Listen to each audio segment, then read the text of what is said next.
And of course, then that's tainted by the fact that who appointed the judges. So, well, and that was a deeper conspiracy as well, right? Because apparently Trump's two most recent Supreme Court nominees, right, helped George Bush win Florida. And what year was it? 2000 and 2000? Was it 2000? 2000, yeah. Like Kavanaugh and Barrett were like part of the assistance in that.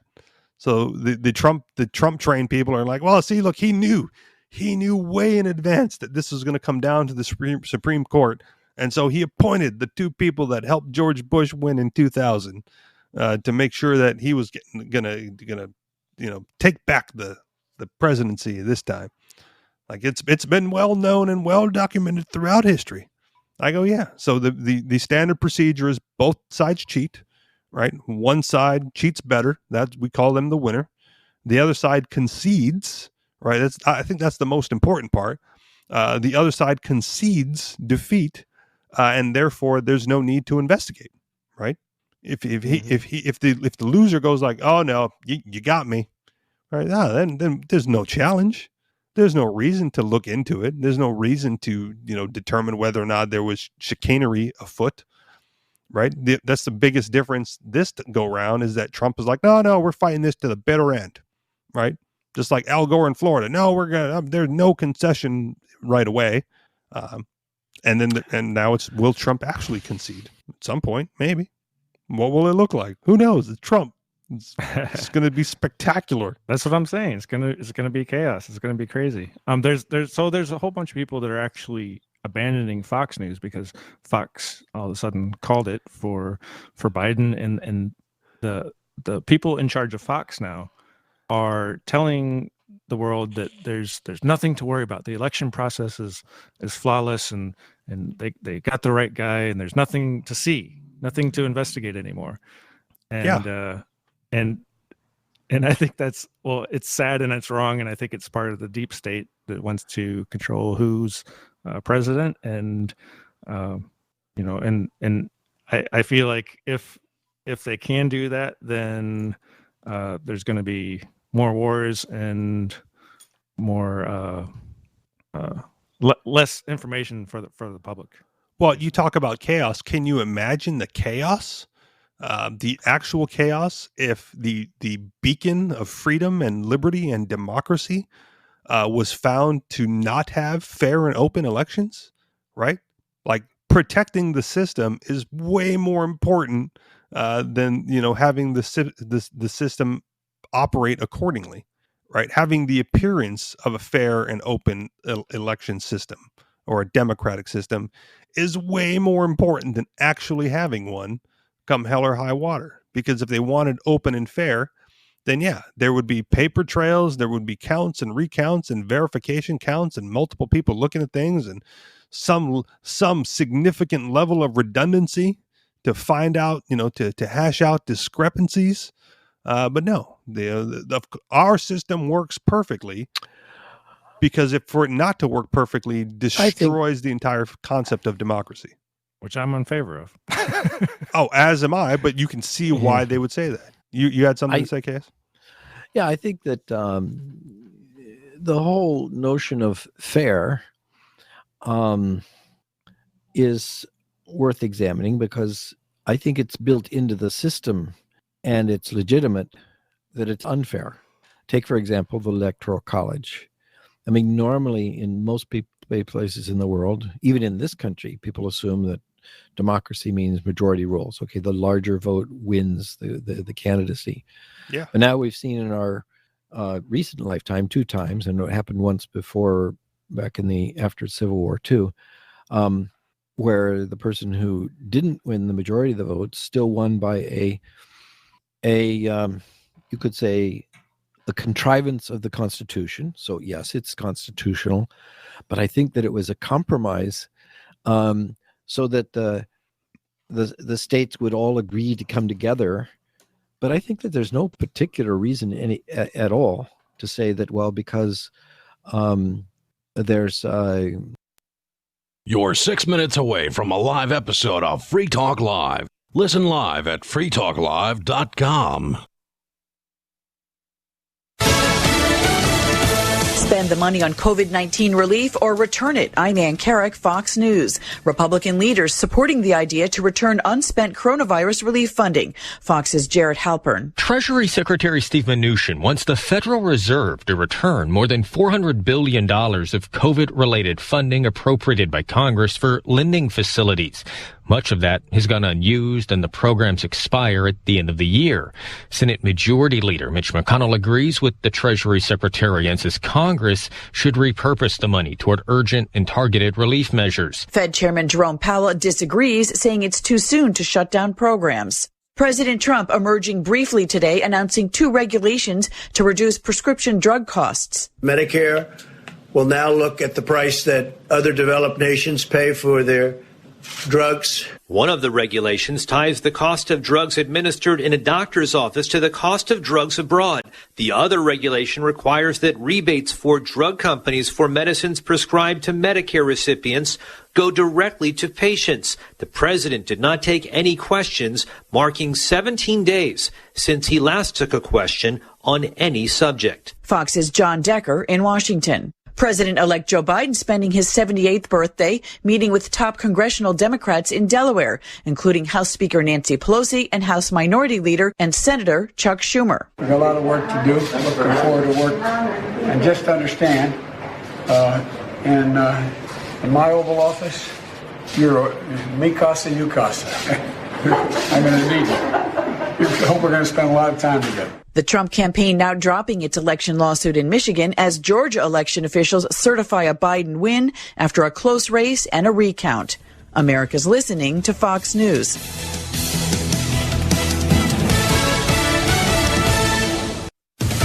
2020 hasn't let up, but we have to keep this economy rolling. NetSuite will help your business make that happen. That's why over 21,000 companies, including Boll & Branch, makers of the world's softest sheets, choose NetSuite by Oracle, the world's #1 cloud business system. NetSuite gives you visibility and control over your financials, HR, inventory, e-commerce, and more. Everything you need all in one place. We talked to David Reed, CFO of Boll & Branch, about how they use NetSuite. Before NetSuite, we were stitched together with spreadsheets and hope. Now I have only one source of truth for our financials, HR, inventory, and supply chain. Because NetSuite is cloud-based, working from home didn't change a thing. We're still bringing affordable luxury into homes all across America. I'm now closing the books 5 to 10 times faster thanks to NetSuite. Let NetSuite show you how they'll benefit your business with a free product tour at netsuite.com/Fox. Schedule your free product tour right now at netsuite.com/Fox. netsuite.com/Fox. The soon-to-be-announced Biden cabinet could include an historic choice for Treasury Secretary. Fox's Hillary Vaughn. President-elect Joe Biden says he has made up his mind and will go public with his pick around Thanksgiving, but Biden has a chance to make history. The post of Treasury Secretary has only been held by white men in its 231-year history, and Biden's shortlist right now is stacked with candidates that would make history if one of them were appointed. Former Federal Reserve Vice Chair Roger Ferguson would be the first black man in the role if appointed, and 3 others on the list could be one of the first women in the role. Federal Reserve Governor Lael Brainerd, former Federal Reserve Chairman Janet Yellen, and Senator Elizabeth Warren, who was progressives' top pick, but picking her would mean Democrats would give up another seat in the Senate. U.S. Senator Bernie Sanders also looking for a role in President-elect Biden's cabinet. Pfizer submits a request for emergency use authorization for its COVID-19 vaccine. Fox. You can't win if you don't enter, and you actually can improve your chances of winning a prize drawing if you wrinkle up your entry blank. I'm Holland Cook from survivalspeech.com, and I speak from experience. Why this works: if they'll be spinning the drum before drawing, your entry blank will move around more than, and not adhere to, other perfectly flat entry blanks. And if they don't spin the drum and merely reach into a box full of other perfectly flat entry blanks, many of which are sticking together, yours will feel different to the person reaching in. When you win, act surprised. And if you're looking for work, this is a metaphor. For more tips on sticking out in a world where just too much blends into the blah, blah, blah, hit survivalspeech.com. I'm Holland Cook. Everyone needs to get a justice shed. So you have a place to throw that little juvenile delinquent you caught loitering out on the street corner. This is not rocket science, people. I just call up my neighbors, Frank and Terry. We get out there with baseball bats, fishing nets, and we knock that suspect out. And we toss him in our justice shed. We just start dealing out some shovel beatings. That's democracy, people. That's the biggest benefit of the Justice Shed, people. You are in charge. Our Justice Shed was all filled up, so we created this Justice Cage. It's just as good. These guys, I think we caught them shoplifting, and this is my daughter's boyfriend. Look, if you don't have a yard big enough to place a Justice Shed in, go out and get yourself a Justice Barrel. I don't care. The important thing is to take control of your safety by any means necessary. This is the Onion News Network.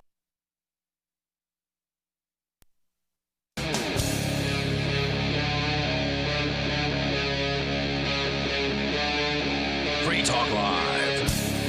Hey, it's Free Talk Live, and as always, we're here. You can call us and talk about anything you want to discuss here on the radio waves. Our toll-free number for you is 855-450-FREE, like freedom. That's 855-450-3733. We also have our Matrix chat server where you can get on there and interact with other Free Talk Live listeners, and you can also call the show as well. Update on a story that was mentioned earlier this week. The homeless encampment in Manchester has been targeted for takedown by the state police. I don't know if you guys... State police, not Manchester police? Yeah, you guys, have you been following this at all? I have a little bit, but not. I mean, I haven't followed the news stories, but I've heard chit chat from people. So the reason why it was the state police instead of the Manchester police, because this was the heart of Manchester where this happened. Right, that's why I'm shocked. But it was on me. Yeah, it was on the property of the courthouse. Oh, it's not. And that's state property. State property, not city property. Interesting. Exactly. So apparently the armed agents showed up today. There was some thought that they were going to be showing up earlier this week. There was an overnight. I think it was like Monday or Tuesday overnight. They were expected at like 6 a.m., 4 a.m., something like that. Yeah, I heard 5. And they never showed. Yep. And that's because a fairly decent number of people came out to kind of just hang out with the homeless people that were there. Now that's cop blocking.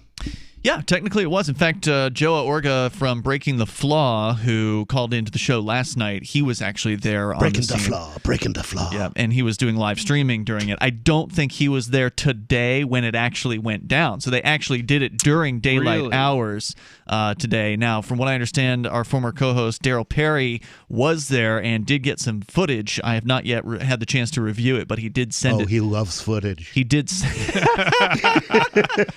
Wow, a sex joke. That was a good one. Yeah. See, nobody but you would have known that. That's true. That's true. What are you talking about? That was obvious. Well, it was obvious to those of us in the studio. I don't think everybody listening would have known Daryl's fetish, but nonetheless. Oh, I didn't make the connection there. Okay, See? I didn't know. There was something I didn't know. I still got the joke though. Yeah, you didn't know how good of a joke it No, was. I didn't. Right? So you can't let a good joke go by without letting people know that what they missed. Yeah. So he did send me a gigabyte plus worth of footage apparently today on Telegram. I just haven't had a chance to know of the takedown of the goon squad of the goon squad taking down these folks' tents. Now, from what we understand, they may have actually been cutting the tents, so just trashing them essentially, making it so they couldn't reuse them. So wait a minute. Let me get this straight. They cut the tents, they trashed them, but they didn't remove them? No, I presume they removed them as well. But I would have expected them to just basically destroy the property. So here's an update from WMUR, the main television station here, ABC affiliate. A homeless camp at Superior Court in Manchester was dismantled today, and city officials say they're upset with how the state carried out the eviction.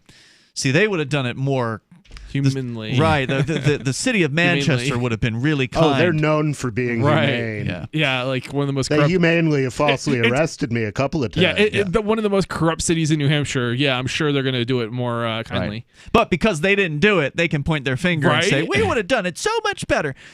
State police moved in Friday morning, days after a state-imposed deadline for removal. The camp has been a bone of contention between the state and city of Manchester, with both sides blaming each other for letting the situation get worse. Caught in the middle are those who've been camping on the lawn. Calvin Atwood says he's been homeless for 7 years. He said he says, I'm very disgusted to see this happening because they're basically pushing us off of one lawn onto the streets again, he said. State officials and local providers say they approached each person living in the encampment and presented them with several options for alternative housing.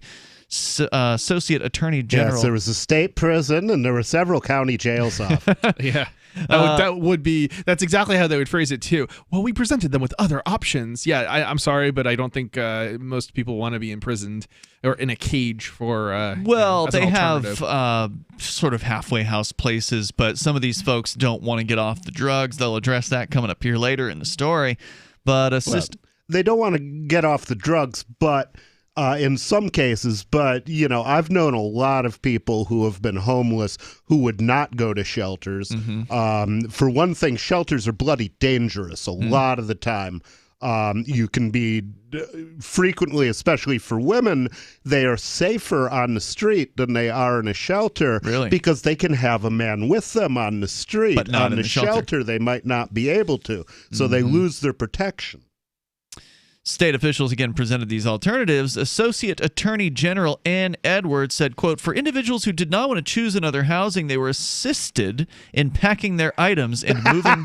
Yeah, okay. I'm just imagining what that would look like. Yeah. And it's not funny, but, I can't cry on the air. Yeah, trashing their tents and things is hardly a assistance in moving. And again, we haven't proven the claim about the cutting of the tents, but that's typically how these things go. Whenever I've seen live video of them cutting tents. I don't know if that happened in this particular case, but I would be surprised if it didn't. Yeah, I don't know. I think I know that happened in Florida because it was actually Broward's Cowards who did it. It's not just I Florida. called them and busted their balls at the time. Yeah, it happens everywhere. They do it everywhere. Do they? Agencies were present to help people. New Horizons Families in Transition found beds for 10, but others, like Atwood, found the news cold comfort. He said they're not really helping us. They're really just kicking us down. He said he's not sure where he'll go for now. Quote, what's next for me? Probably jail from here.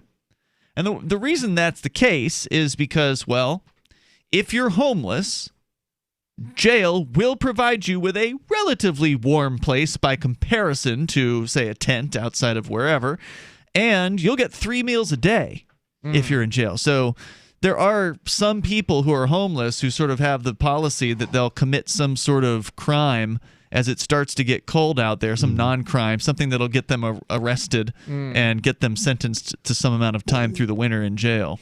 Yeah, that is a possibility, although the other thing is it can be very difficult to stay out of jail when you're homeless. There's literally no place you can be without somebody to give you a problem for being there. Well, if you go far enough out, no one's going to know that you're there. You might avoid getting caught. But then you're going to be far away from everything else. Walking back and forth to a rural area in order to try to get a meal that's hard. Is not easy. Yeah. So being close to the city is ideal. Yeah, it brings me back to years ago here in Keene. Now, we're not in Manchester. We're in Keene, New Hampshire, about an hour and a half to the west. But in Keene, there was and there still is, there's a shopping plaza that is owned. It's got the Hannaford grocery store in it. And behind that, there's a fairly large amount of woods. And the person who owns that woods, part of the shopping plaza. Which is the family who owns the Hannafords, I believe. No, they don't own the Hannafords is an international food chain. But they own the plaza. Oh, that okay. Hannafords I thought that in. was a franchise. Nope. No, it's an international company owned by Del Hayes, I think, out of Europe.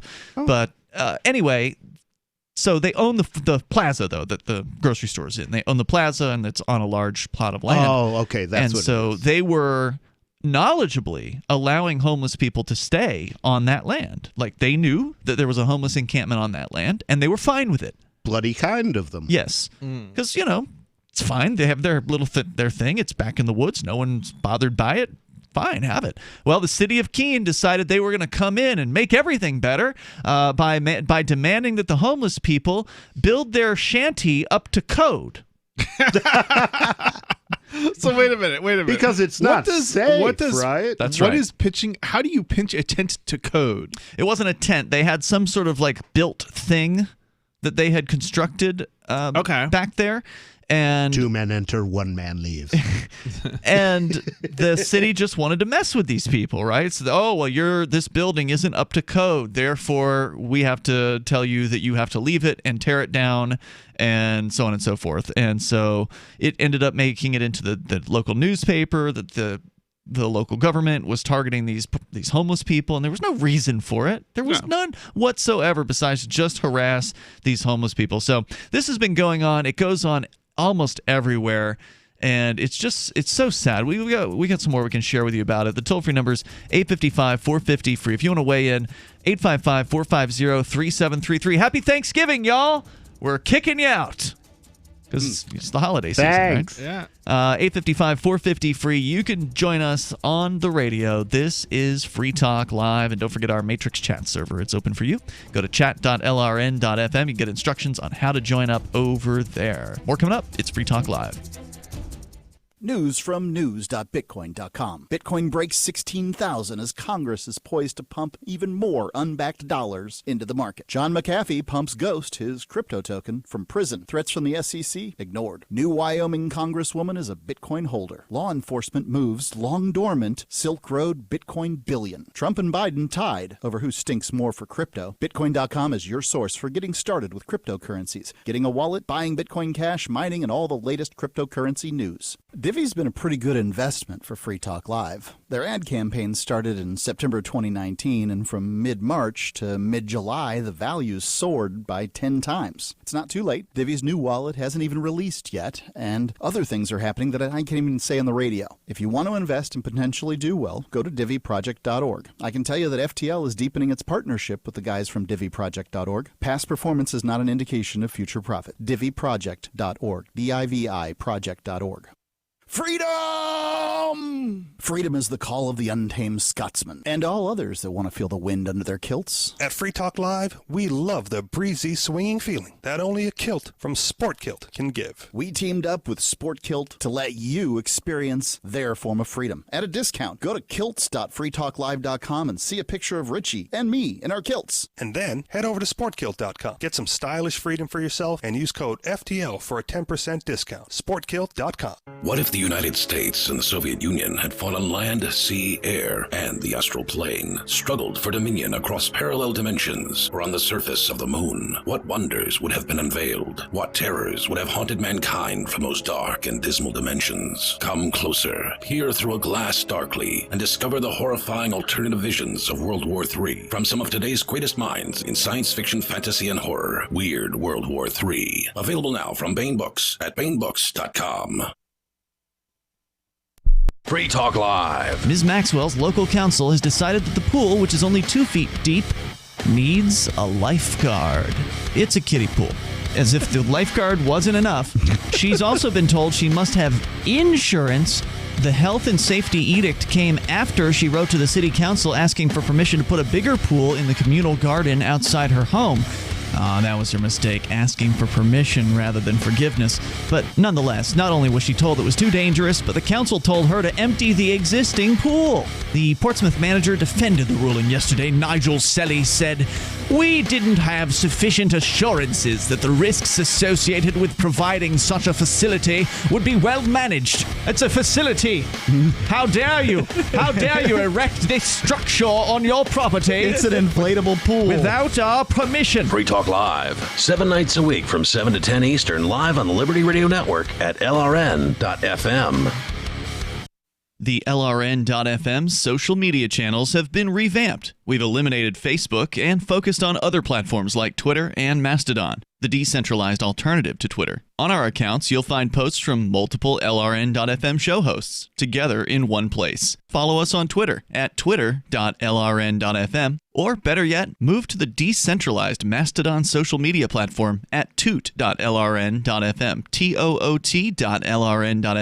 I think you'll like it. Cell 411 is a free app for Android and iOS that replaces government-controlled 911. Cell 411 allows you to preset a group of friends or private organizations to show up at any emergency. Cell 411 is a nightmare for the state because it proves their so-called services aren't needed. Cell 411 has had thousands of installs, and of course it's covered by the BIPCOT no government license. Cell 411 because your friends won't shoot you when you're in trouble. Without the government, who would build the emergency services? You and Cell 411. Get it today at getcell411.com. Some of our live shows are streamed in HD on Twitch. Please follow and share at twitch.lrn.fm. That's twitch.lrn.fm.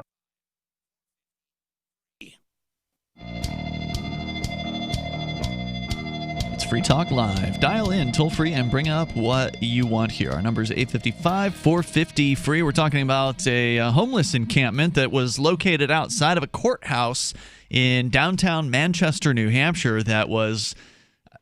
maybe the term's raided. They were visited by the police who, quote, helped the homeless people pack their stuff. I mean, usually when they raid, I expect them to take stuff. I guess they took the tents and the gear that was I left. presume they did. We there haven't seen the after actual footage yet, so we don't know. Yeah, I mean, I guess, I mean, taking everything is that's as raidy as I can think of. Yeah, so we'll we don't know how it was. I did get some footage from Daryl Perry, who was on the scene apparently with a video camera, but I haven't had a chance. I was actually out at some a dining establishment prior to the show, so I didn't have a chance. Was there a protest? Was it like a apparently a couple of arrested, protesters were arrested, and the way Daryl described it was they wanted to fight the police. They were from Boston. Interesting. So yeah, I don't know what happened with that particular situation, but it didn't sound like any of the actual homeless folks were arrested, though. Yeah, it doesn't sound. So that's what I would have expected would be the homeless would get arrested. Interesting. People from Boston. It doesn't sound like just wanting to fight the police. That's a new one for me around here anyway. Well, they're not from around here, right? Well, I get that, but so then again, they tried to claim that they were helping the homeless people. Agencies were present, and New Horizons found beds for 10 people, but for others, one of the homeless folks said the news was cold comfort. He said he'll probably be going to jail because this doesn't help him. As the dismantling of the camp continued, many of those being moved said the solution being offered by the state is no solution at all, and they believe they'll be back out on the streets in a couple of days. One of them, Bobby, who's a self-described heroin addict, said, quote, the problem is that you get into that housing, and if you use it one time, you get kicked out, so you end up right back where you started, he said. He said he's not ready to quit heroin, so the shelters aren't an option for him. He says, I use it to alleviate the pain, the heartache, the everything that I don't know how else to deal with, he said. We'll go to your phone calls and thoughts. Mike is on the line. He's in Gold Bar, Washington. Mike, you're on Free Talk Live. How are you guys doing tonight? Go ahead, Mike. Hey. Am I there? You're here. You're here. Oh, no. Can you not hear us? I'm guessing you can't hear us. Well, I can't hear you. All right, stand by. I'm going to put you back on hold there. Sometimes the board op's got a button that needs to be pressed, and it probably isn't pressed in order for you to hear us. So we'll check back with you here in just a moment. I know Mike had called previously about a similar situation in Gold Bar where homeless folks had set up a camp like in the parking lot, apparently with the city hall's permission in Gold Bar's case. So maybe he's calling to give us an update on that. At least that's what I recall from one of his previous calls. A little bit more here from the story. So the mayor in Manchester, her name's Joyce Craig, she had harsh words for the removal. She said, this action from the state is inhumane, causing trauma to individuals with nowhere else to go. Well, lady, I got news for you. The state is not a humane agency. The state is an agency of coercive force. It is a group of people who have a monopoly on the use of violence, and they can do what they want and get away with it. Because if you don't think the way the state police handled this was proper, and I imagine a lot of people won't feel that way, especially after you see the footage. Again, we haven't seen it yet. But kicking people out of tents who otherwise weren't doing anything to cause any problem. Right? They're just sleeping on the state property. It's public property, right? Nope. So shouldn't you be able to sleep on so-called public property? The humorous thing about this is that the state doesn't ever do any good, and then they do harm. So, and this is just the demonstration of that harm. It's like you think if it was public property, then the public should be allowed on that property, but it's not. It's really, it's their property. It's their property. And well, you think about they're defending there would their be property. no homelessness without a government, because it would be a lot less. I mean, I can imagine. I don't believe that there's any way that individuals could hold and defend at their own expense every single square foot of property in the United States, especially since most of it is generating no income at all in its current use. So it seems to me like a no-brainer that unless you're maybe in Japan or something, in any free society, there's going to be some unowned land. And I say Japan because it's an island and it's very small. Indeed. And so you may even have a situation like we mentioned here in Keene, where property owners would donate their land, would say, "Hey, come on." Yeah.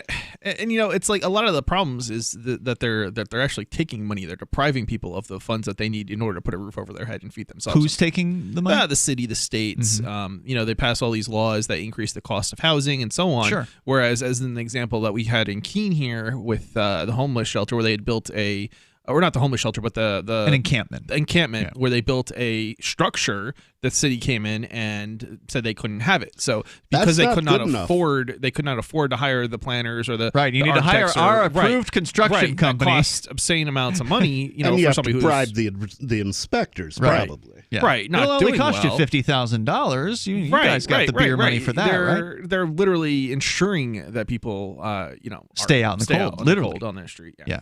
And all of it, and then complaining about it. Right. Well, all of it is precipitated on the idea that, they're in danger, right? This is an unsafe structure. It could catch fire. Well, it could, but it's the risk that they've decided they're willing to take in order to protect themselves. In order to be a little bit warmer. Right. In order to night. Yeah, and it's not up to you to decide how safe somebody else is. It's up to them to decide what their risk versus reward ratio is. It's not like the city will be held liable. Right? No, of course not. Why would the city be liable for the homeless building shelters for themselves? If there's a homeless shelter that has been built out of cardboard or whatever in the woods somewhere, and if somebody knocks over a candle or something and it catches fire and somebody dies, because that's the concern, right? Somebody's going to die. There's no liability on the part of anyone for that. No, of course not. Except for whoever knocked the candle over. Which is also actually a way that the state contributes to homelessness is you can't sign a binding release with anyone for anything anymore. And so, back in the day, there was a time when somebody could have said, well, yeah, you can live on that land for free, but there's wombats and all manner of wildlife, and they might eat you. And so you're going to have to sign I can't do the accent anymore. That's all right. You're going to have to sign a release. So if you get eaten by wombats, you don't can't sue. Your family doesn't sue. Right. Well, now releases aren't binding anymore to speak of. Man. You can sign a release and still sue. So people are just like, well, I'd love to have you stay on my land, but it's not safe for me. Right. Because of the litigious society. Indeed. And the state that makes that possible, because exactly that's another thing that wouldn't be possible without a state that will go to any lengths to get its will done. Craig, the mayor in Manchester, said some people's possessions were destroyed and they were separated from their caseworkers. She said, in order to provide housing to the remaining people evicted from the state property, the city coordinated efforts with Cafe 1269, and they are standing up an emergency shelter in the city. She said in a joint statement, officials with the Department of Health and Human Services, the Department of Justice, and Department of Safety said all residents of the camp repeatedly have been offered alternative housing and other services. They said 27 people had left the camp after accepting services, and another 6 left Friday morning after accepting those services. Those who didn't leave were issued summonses for illegal camping, a violation. There's more coming up. You can share your thoughts with us on Free Talk Live. Mounds and mounds of fur. Our hairballs have hairballs. Our cat Mama, she's 10 years old. She has dandruff and an oily coat. I have 2 cats, Dixie and Daisy. Daisy sheds like crazy. If you love your pets as much as I do, you want to do what's best for them, to live long, healthy, happy lives. DINOVITE.com.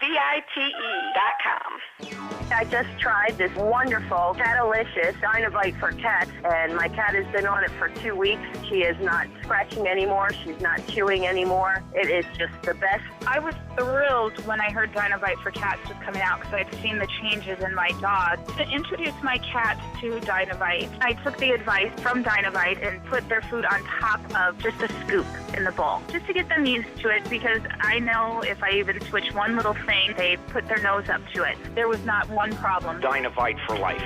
You won't believe how happy your cat will be. DINOVITE.com.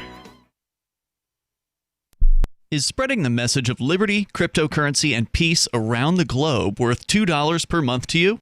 As you may already know, in addition to our internet feed, LRN.FM broadcasts on free-to-air satellite across North and Central America, as well as Sub-Saharan Africa. And we've been available on satellite for free 24/7 since 2010. The LRN.FM free-to-air satellite signal is reaching some of the most oppressive regimes in the world, and there's no doubt our ideas are making an impact. You can learn more about the channel's impact by watching the 3-minute video at fund.lrn.fm.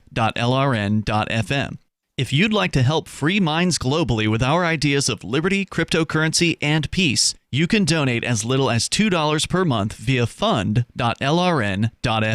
You can help us continue and expand our satellite broadcast to multiple continents. Visit fund.lrn.fm today, and thank you for your help. Don't forget to share the link on social media. That's fund.lrn.fm.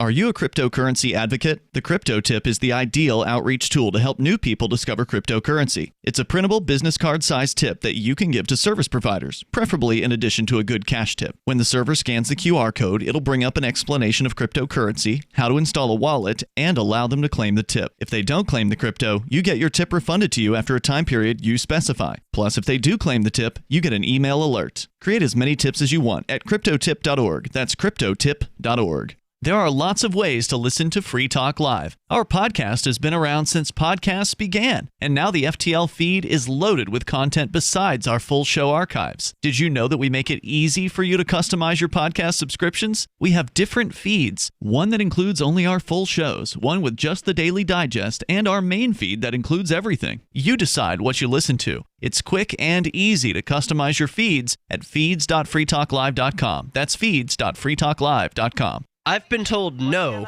in many different ways. I give you an order and you're going to obey it. George, you can go this way. You can't do that and you have to leave here. You cannot bring Simon to the rally. Walk with me. Well, I'm comfortable here, actually.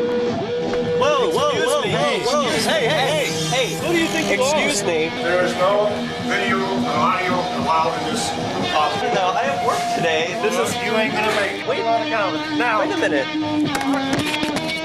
Whoa. Hey! Oh my God! Unbelievable! Why are you running from me? Because you're scared me. What am I being detained for? You're being served. What is this? You're being served. What is this?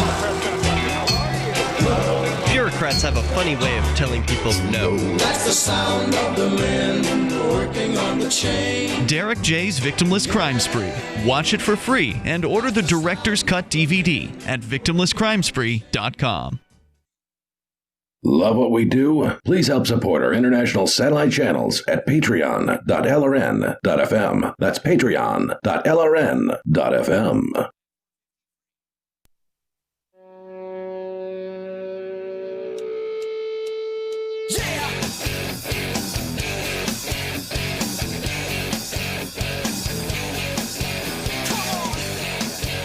This is Free Talk Live. You can bring up anything that you want here. Our toll-free number is 855-450-FREE. That's 855-450-3733. We're talking about another example of, many times this has happened in various different governmental area jurisdictions, whatever you want to call them, where they target homeless people. In this case, it was right on the state court property. There's a Superior Court building in downtown Manchester that we've been to a myriad of times for various different trials of activists. that has been littered with tents over recent weeks. I don't know how long they were there for. Do you know, nobody, how long those tents Nobody in Manchester knows. were there? Yeah, I'm not sure either, but it seems like something that happened during the whole COVID situation. I don't think it was much longer than over the summer, perhaps. But they did come in today, apparently in the morning, not during the nighttime hours as they were expected earlier this week, but state police agents did come in and essentially raided the camp today.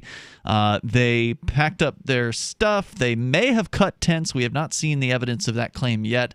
But they got rid of the homeless people from the property. They gave a few dozen of them so-called services. I don't know exactly what that means.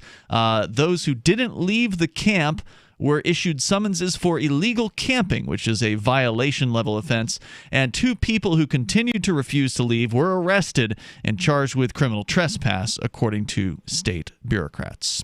Wow. Officials from the Attorney General's office said the state has been working with the homeless residents since the summer and couldn't wait any longer to clear the property, saying, quote, "The people who ended up leaving today and not taking alternative housing made that choice on their own, and they have every right to do that, but they don't have a right to be camping on state property." A temporary fence was set up, and officials with the Attorney General's office said a permanent one will be installed. So that's their solution, is now because somebody went ahead and pitched a tent on what they thought was public property. And, of course, this is one of the mythologies of the state, is that public means yours. Well, just because you're forced at gunpoint to pay for it doesn't mean it's you should- yours. Now, it was government property, but it darn well wasn't open to the public. Well, that's the thing, Chris. There's a lot of confusion when it comes to legal terminology. And so there's what the word means in English, and then there's what the word means in legalese. And the word public in common parlance means open to the public, open to everybody. We can go, it's a public park. You can go in. It's a public place. You can go to that place. You are part of the public is what they want you to believe. But the reality is whenever you hear a government agent use the term public, they're actually talking about themselves. So when they say it's public property, they mean it's my property. Theirs. It's state. If I'm the property. cop, it's my property. Government. It's property. my gang's property. That's correct. And you can't be here. That's exactly right. We will It's our set the turf. rules. Yeah, we'll set the rules for public land, and it will be our rules, meaning the government's rules. And you will have no say in it. Oh yeah, we'll let you have a hearing. You can come to the public hearing where the public will hear you. Right? Yeah. What does it mean when you hear someone versus listening to them? Is there a difference? Well, if you can regurgitate, what they're saying, then I guess you're.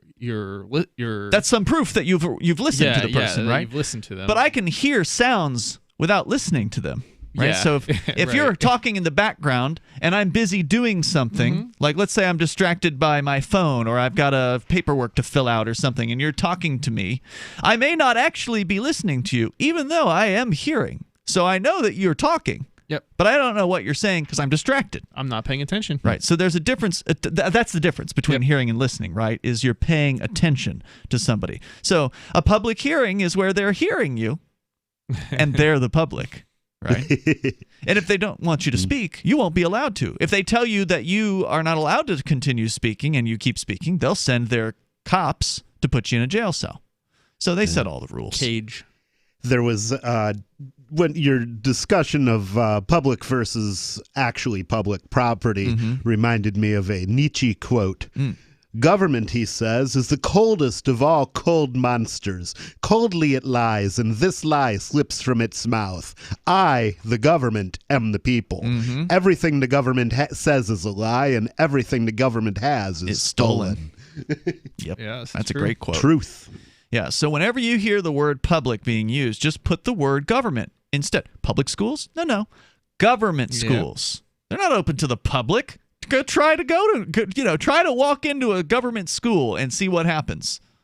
You'll be lucky if you can even get in the front door because they're locked down. You'll be luckier if you don't get in the front door. I've been in those places. Yeah, no doubt. Awful.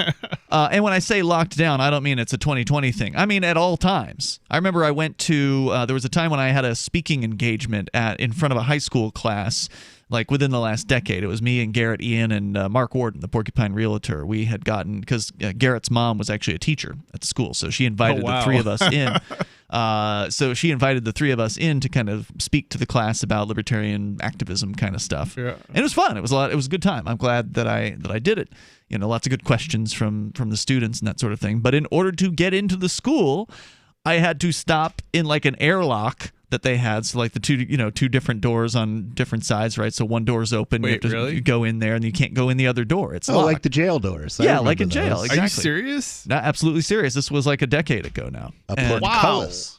And so there's a desk, right, like behind a window. I don't think I've ever been facility. in a school that had that set up. I think you probably haven't been in a school in a long time. I haven't. I mean, Yeah. it's been 20 years at least. Right. But things are different now. Yeah. And so there's an agent behind the window who works for the school, and she checks you in, and you have Really? to sign a form, and that you're so and so. I don't even school. Most of the schools I went to were not even they wouldn't have been able to have done that because they were separate lots of separate buildings, kind of like a college campus. I know what you mean, like an outdoor with pods or whatever. No.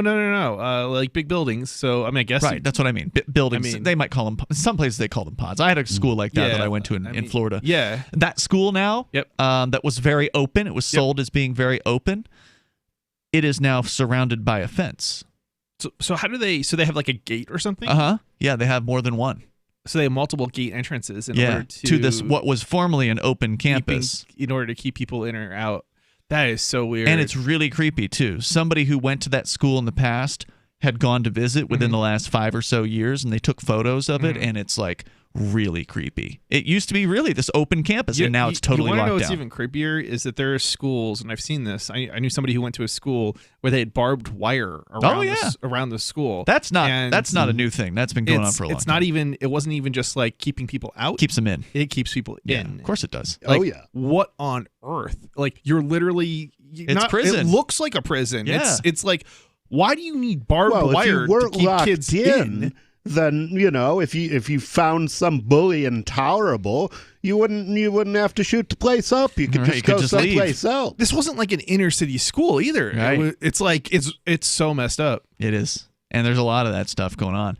So if you want to comment on all of this stuff, you're welcome to join us. The toll-free number is 855-450-FREE. I remember when I first noticed this, Chris, I was a kid, and I noticed that there was a similarity between the school and the jail in downtown Sarasota, the school that I went to elementary school. Oh, yeah.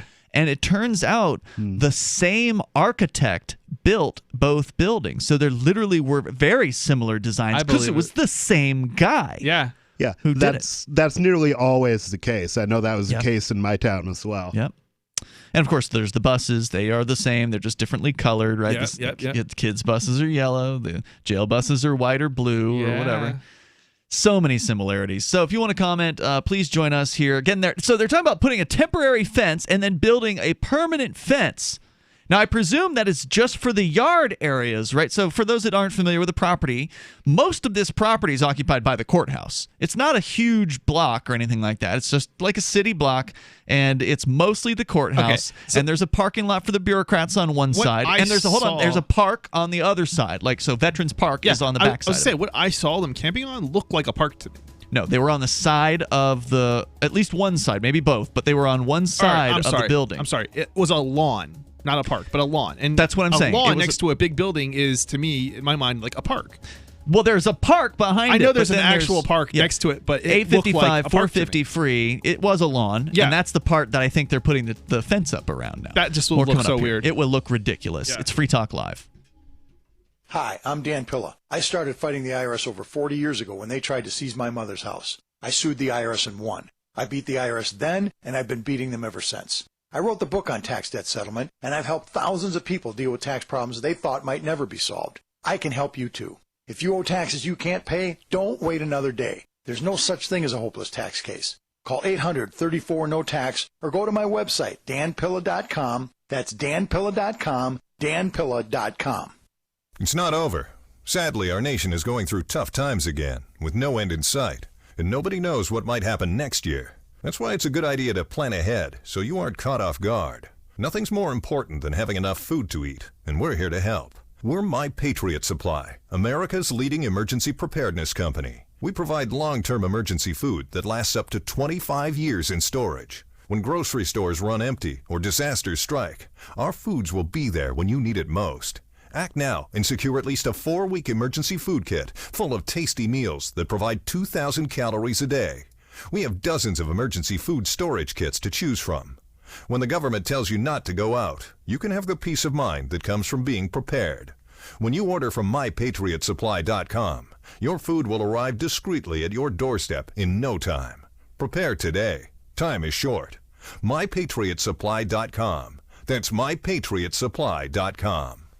Silver has always been nature's very own antibiotic, and only one system allows you to generate an endless supply of natural silver solutions. SilverLungs.com. You'll find no wild claims or pseudoscience, just a lifetime of nano-sized pure silver solutions. The Silver Lungs generator allows you to make your own, so stop paying for silver solutions. The unique lung delivery system targets respiratory infections where other silver solutions simply cannot reach. See the Silver Lungs generator and lung delivery system at SilverLungs.com. That's SilverLungs.com. On Free Talk Live, we're bringing people to the ideas of liberty every day. From wrestling superstars like Glenn Jacobs. You guys really are having an impact, I believe. Like I said, a lot of where I am now is due to listening to Free Talk Live. You changed my mind on some very important issues years ago. To random people tuning in on the radio.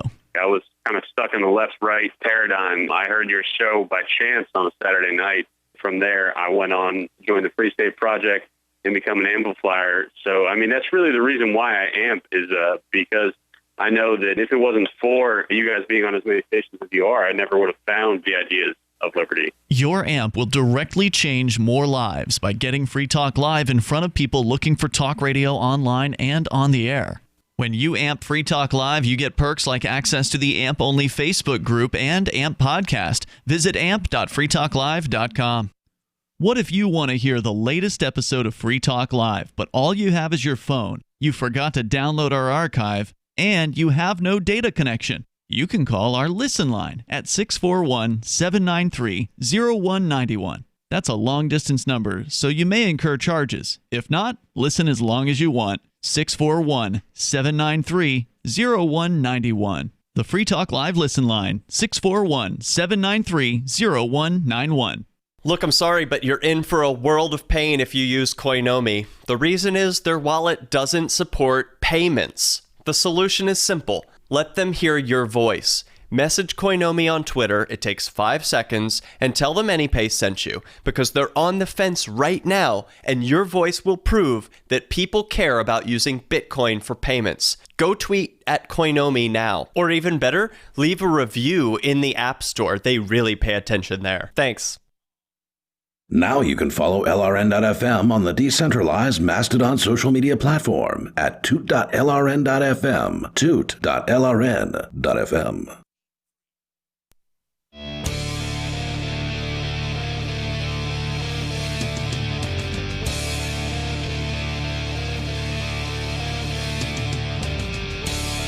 This is Free Talk Live. You can bring up anything that you want. Our toll-free number here is 855-450-FREE, like freedom. That's 855-450-3733. Also, our Matrix chat server is hopping. There's people in there right now. You can join it at chat.lrn.fm. You've heard us talk about Divi here on Free Talk Live, but have you taken the time to go and learn about Divi? You can do that over at diviproject.org. If you're into cryptocurrencies, you ought to take a look at Divi. They've got some cool features, including easy-to-use master nodes. And a master node is basically a node on the network that does special services for the Divi network and gets rewarded for doing so. And they've made it easier than any other cryptocurrency I've ever come across to start up a master node. You can go and learn more at diviproject.org. Get directly in touch with the Divi team. If you want, they'll even sell you some Divi directly. That way you can avoid going to the exchanges and getting it there and possibly pushing up or down the price in that case. So you can get a better deal if you go straight through the Divi guys. Go to diviproject.org, diviproject.org. They got their Telegram channel right there on the front page of their website. It's Ian, Chris, and Nobody here in the studio tonight. We've been talking about the homeless encampment in Manchester, New Hampshire, that has been targeted today for takedown. They have basically run everybody off. They've put up a temporary fence, apparently, around what you would describe as like just a yard or a park or something, sort of on the side of the court building. It's a lawn by yeah, I think any definition. And it's a fraction of the size of the park. There's a large park behind it called Veterans Park, and I don't think they're going to be putting a fence up around that. Why would they? How would you get in if there's a fence around Right, it? exactly. How would you get into it? I mean, that's the whole point of a park. I imagine they're going to be making this yard just for the state court employees now or something. I don't know what their plan is, or they're just going to fence it off and figure they've done their jobs I mean, or whatever. it's part of the aesthetics of the whole. I mean, that's the point of this lawn is for the aesthetics. It's If to you put look a fence nice. around, or it totally defeats the purpose of having a lawn in the first place. Now, I get the argument that it also doesn't look nice if there's a bunch of homeless people that are on, camping on your lawn. Stop making people homeless. Yeah. Well, as you pointed out, Nobody, it's a lot of the time the state policies themselves, various different ones that drive people to being homeless. And we haven't even seen the tip of the iceberg yet. There's Right. going to be a lot of homeless people when they finally, when either people lose, landlords lose their buildings because they've been full of people who can't pay their rent. Right, and the landlords can't pay property taxes if they can't have if their rent isn't being paid, they don't have the money to pay property taxes. Yeah. Hey, we're going to shut down everybody's business so we can steal everybody's property And then through that's property tax. and that's going to have an impact on the housing market, because those buildings are going to get sold off at cheap prices, but they're likely not going to get sold. They're going to get abandoned because the cities screw this up every time. The banks screw this up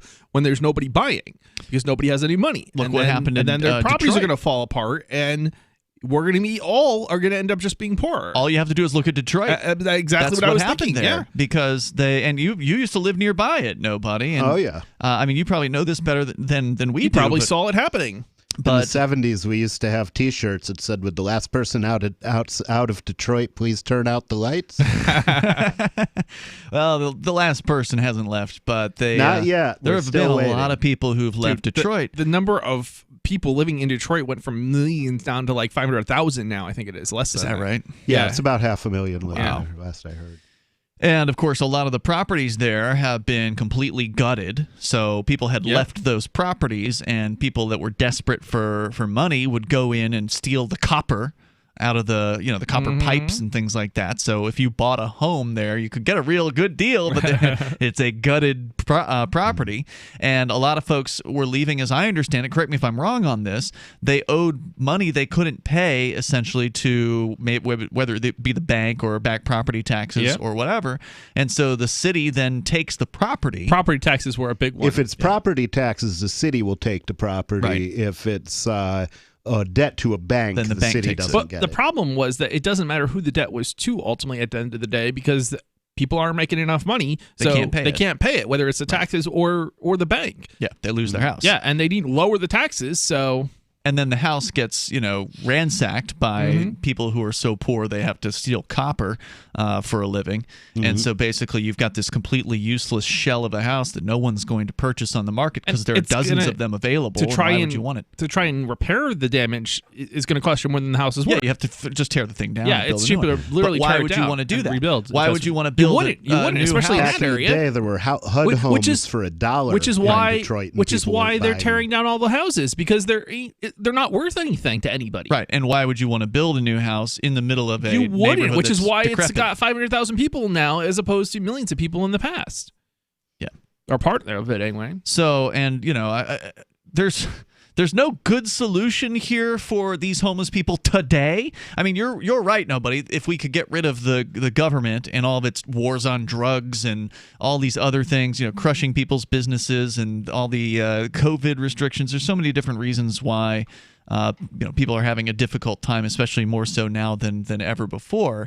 But unfortunately, we can't just wiggle our nose and blink our eyes and have the state disappear tomorrow. So meanwhile, you've got dozens Which is of why homeless- we need AR-15s. which is why you now have dozens of homeless people on the streets in Manchester, because they've been kicked out of their homes, which were the tents on the state property. And of course, all of this is ultimately a tragedy of the commons, right? So if the state has a public property, then people get to fight over it.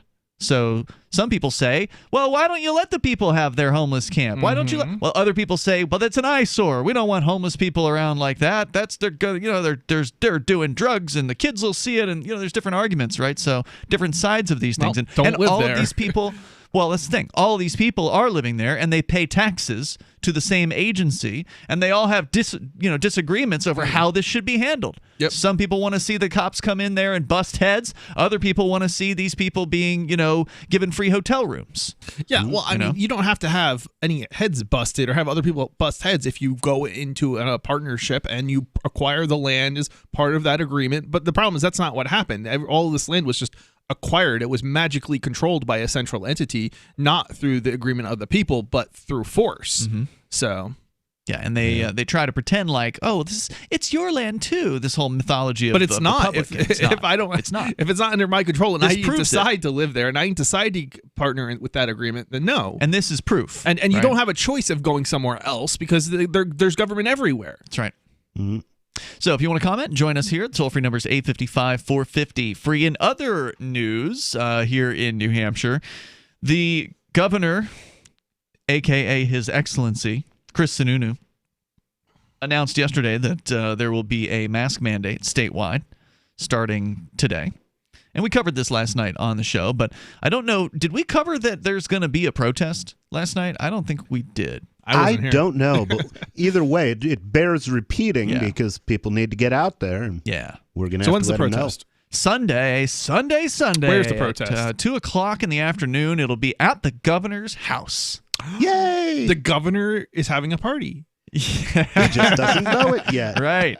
There will be a party at Governor Sununu's home at 71 Hemlock Court in Newfields, New Hampshire. I posted a blog post over at freekeen.com, including his address and a photo of the house, just in case anyone's confused about which one it is. We have that. And it's thanks to the government's records, by the way, because they've got records including photographs of all of the houses. So we're certain this is the right place. And we're expecting... Well, I hope those records are more accurate than some other government records. Yeah. I mean, I presume this is the right house. There's only 3 houses around, and we've, you can look up the owner of things, right? So like every city has some sort of statutory obligation to have property records available online. So if you know that an is address... super interesting. I was aware that there were property records online in New Hampshire, but I didn't know it was for every city everywhere. I'm pretty sure, because this is a pretty small town. I mean, I've never even heard of Newfields, New Hampshire before, but they have it. I know that you can look up property records online in Keene, that's for sure. Yeah, I was surprised. I actually looked at a couple different towns because, I won't say who the other property we're looking at is because that would reveal too much. But suffice it to say, these bureaucrats own these homes under their own names. And so, you can confirm this is Chris Sununu's house. So we'll be there on Sunday. The Keene activists are heading out there. There's going to be activists from across the state. Some of them will probably be libertarians, but others might just be, against COVID crackdowns and that sort of thing. So it should be a mixed bag of activists. People are going to be bringing their kids out to this one, so that'll be fun. There was talk about bringing a guillotine out and letting the kids play on the guillotine. That's great. Okay. I want to know who's got the guillotine, man. That's awesome. I don't think anyone has a guillotine yet, but that's why I say there was just talk of got to build one. You can build a really nice one, and interestingly enough, it costs about $1,200. So really? A well-invested stimulus check would, that's great. Would solve the problem that caused the stimulus. 855-450, free like freedom. You could have a guillotine without an actual blade, just sort of so it looks like a guillotine, and then it'd be safe for the kids. It's not a guillotine if it doesn't have a blade. More coming up. It's just about the street theater. That's all. I think I'd rather have the blade. Free Talk Live. Remember when you first heard about Bitcoin? How long did it take you to realize this little project would soon change the world? Do you kind of wish you had gotten involved sooner? Well, now's your chance to be part of the next revolution in money. Intercoin is working to finally make crypto go mainstream. It's designed to be scalable enough to support everyday payments and even elections without the state. Bitcoin was originally supposed to be a peer-to-peer cash system, the way we would all pay one another without having to trust any third party. But instead, over time, it mostly became a store of value. That's because every 10 minutes, the Bitcoin network must put all transactions into a block, and that block can only hold so much. If crypto is to become mainstream, for everyone to use it in everyday payments, we need a new architecture, one that's as secure as Bitcoin while being far more scalable. Check out intercoin.org to find out more and maybe pick up some of those coins for yourself. Should you be able to earn an honest living free from senseless government interference? The Institute for Justice thinks so. That's why we've spent years defending hard-working men and women from pointless government regulations. Nationwide, IJ has created opportunity by reducing government power. But there is still more work to be done. Visit our website today at ij.org. Let IJ take care of the government so you can take care of your business. Tired of cancel culture? Sick of mega tech corporations holding an axe over your head? Join the LRN.FM Matrix chat server. It's self-hosted, so no one else can tell us what to do or say. Don't like the existing channels? You can make your own. You can even connect into some of our channels from other Matrix servers. It's federated. For the full LRN.FM Matrix experience, though, you should join our server via the step-by-step instructions at chat.lrn.fm. Chat.lrn.fm. You're listening to the live edition of Free Talk Live. Hour number 2 is next after the news here on the Liberty Radio Network at LRN.FM. Multiple people shot at a suburban Milwaukee mall. I'm Ann Carrick, Fox News. Hannah Jewell with Fox's WITI is on the scene at Mayfair Mall in Wauwatosa. A lot of people are sheltering in place. They heard a flurry of gunshots ring out, and they sheltered as soon as they could, got down, got into one of the stores, one of the smaller stores outside of Macy's if they could. And we're seeing a lot of people that are being told to leave the mall if they can, if they weren't in the area of where this happened. No reports of fatalities at this time. The shooter still at large. It remains a very active scene. The same mall was the target of sporadic protests over several months in the wake of the shooting of a black teenager by a black city police officer. Stay home this Thanksgiving. It's a clear message from the CDC after coronavirus cases spike nationwide. The CDC is emphasizing that this is a recommendation, not some sort of requirement or travel ban, but they do hope people listen to their warning about not traveling this Thanksgiving, and they really want people to think twice about whether that trip is worth it to risk someone's life just to go have dinner at somebody else's house or see a family member when you could do it later down the road when it is safer. And it's not just about the death toll. They're also worried about the spread of the coronavirus. Within just the last week, the U.S. saw about 1 million new cases, but despite those increasing numbers and the new warning, there's a mixed reaction among travelers. Fox's Jeff Paul. Donald Trump Jr. tests positive for coronavirus. A spokesman says the president's son received the diagnosis earlier this week, adding he has no symptoms and is quarantining. Trump Jr. is just the latest member of the president's family to become infected with the virus. The president, the first lady, and their son Barron all now recovered from COVID-19. Wall Street ending the day down, the Dow losing almost 220 points. America's listening to Fox News. Life can be stressful, even under normal circumstances. 2020 has challenged even the most difficult times of life. These days, you need stress relief that goes beyond quick fixes. That's Headspace. Headspace is your daily dose of mindfulness in the form of guided meditations in an easy-to-use app. Headspace is one of the only meditation apps advancing the field of mindfulness and meditation through clinically validated research. So, however today's news hits you, Headspace really can help you feel better. Headspace's approach to mindfulness can reduce stress, improve sleep, boost focus, and increase your overall sense of well-being. Backed by 25 published studies on its benefits, Headspace has 600,000 five-star reviews and over 60 million downloads. You deserve to feel happier, and Headspace is meditation made simple. Go to headspace.com/Fox. That's headspace.com/Fox for a free 1-month trial with access to Headspace's full library of meditations for every situation. This is the best deal offered right now. Head to headspace.com/Fox today.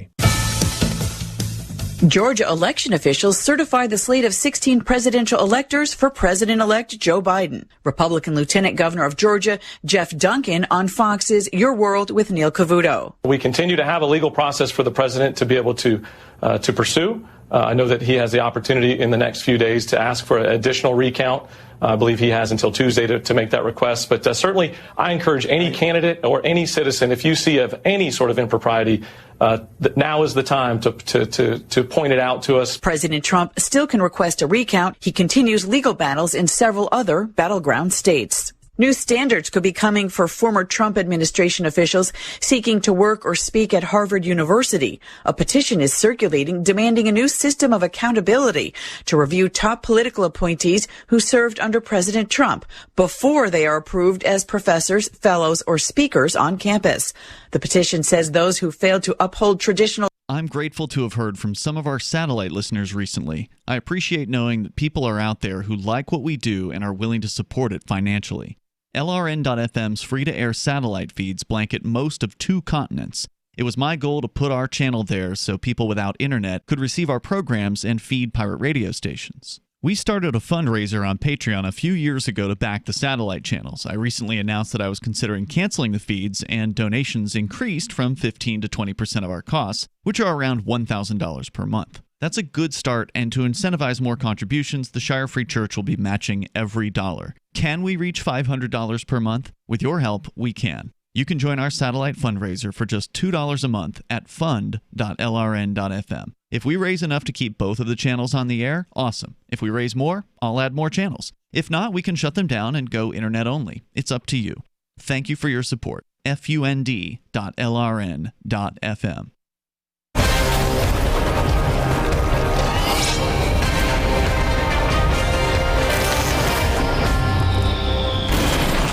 Welcome back to the War for the White House bunker. A troubling new report from the Shuttleworth Institute shows that due to Facebook, every potential candidate for the 2040 presidential race, no matter how smart or accomplished, is now completely unelectable. I'm standing in the 2012 Democrat with Jason Copeland. Jason, walk us through this. Yeah, we're looking at really a political crisis. The Democrats are currently searching basements and creepy backyard sheds in search of somebody who was kidnapped at a young enough age that they have no online presence. That is a very interesting tactic. And the GOP has been looking at this young man. This is a 20-year-old Jeeves Jones. He's currently living in Appalachia with his fundamentalist Christian grandmother and no electricity. So Jeeves has no Facebook page? Jeeves does not. In fact, he's completely illiterate. And the Republican Party has begun grooming him for a possible candidacy in 2036. All right. Well, at least there's someone. Thank you, Jason Copeland. Thanks, Andrea.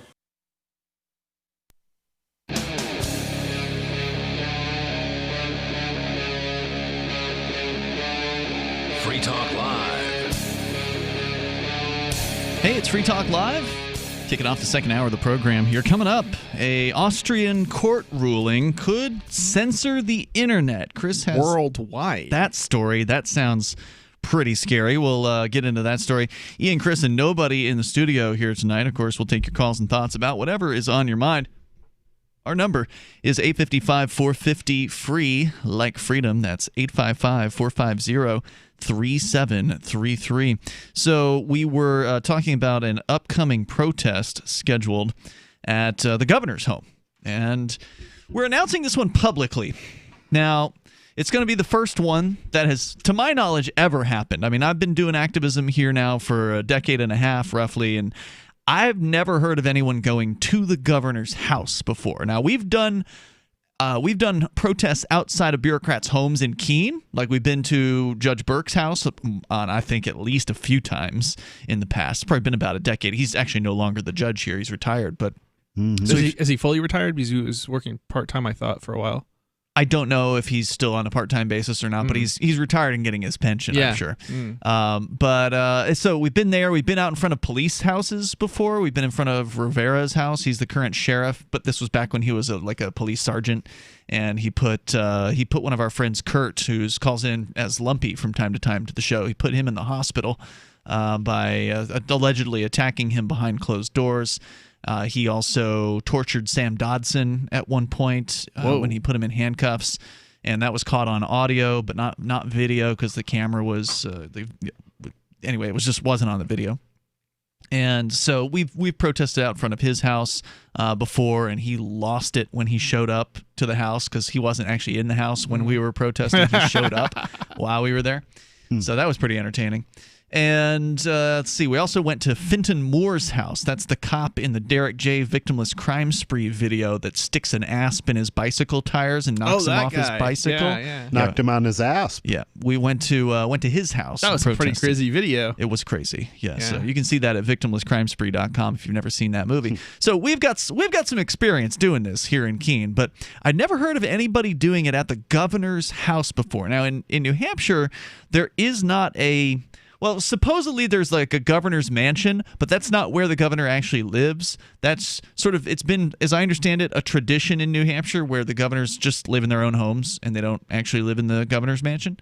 And I don't know if there ever was. There might have been in the past some governors who did live in the mansion, but at some point there just began this some tradition. Somebody probably started it.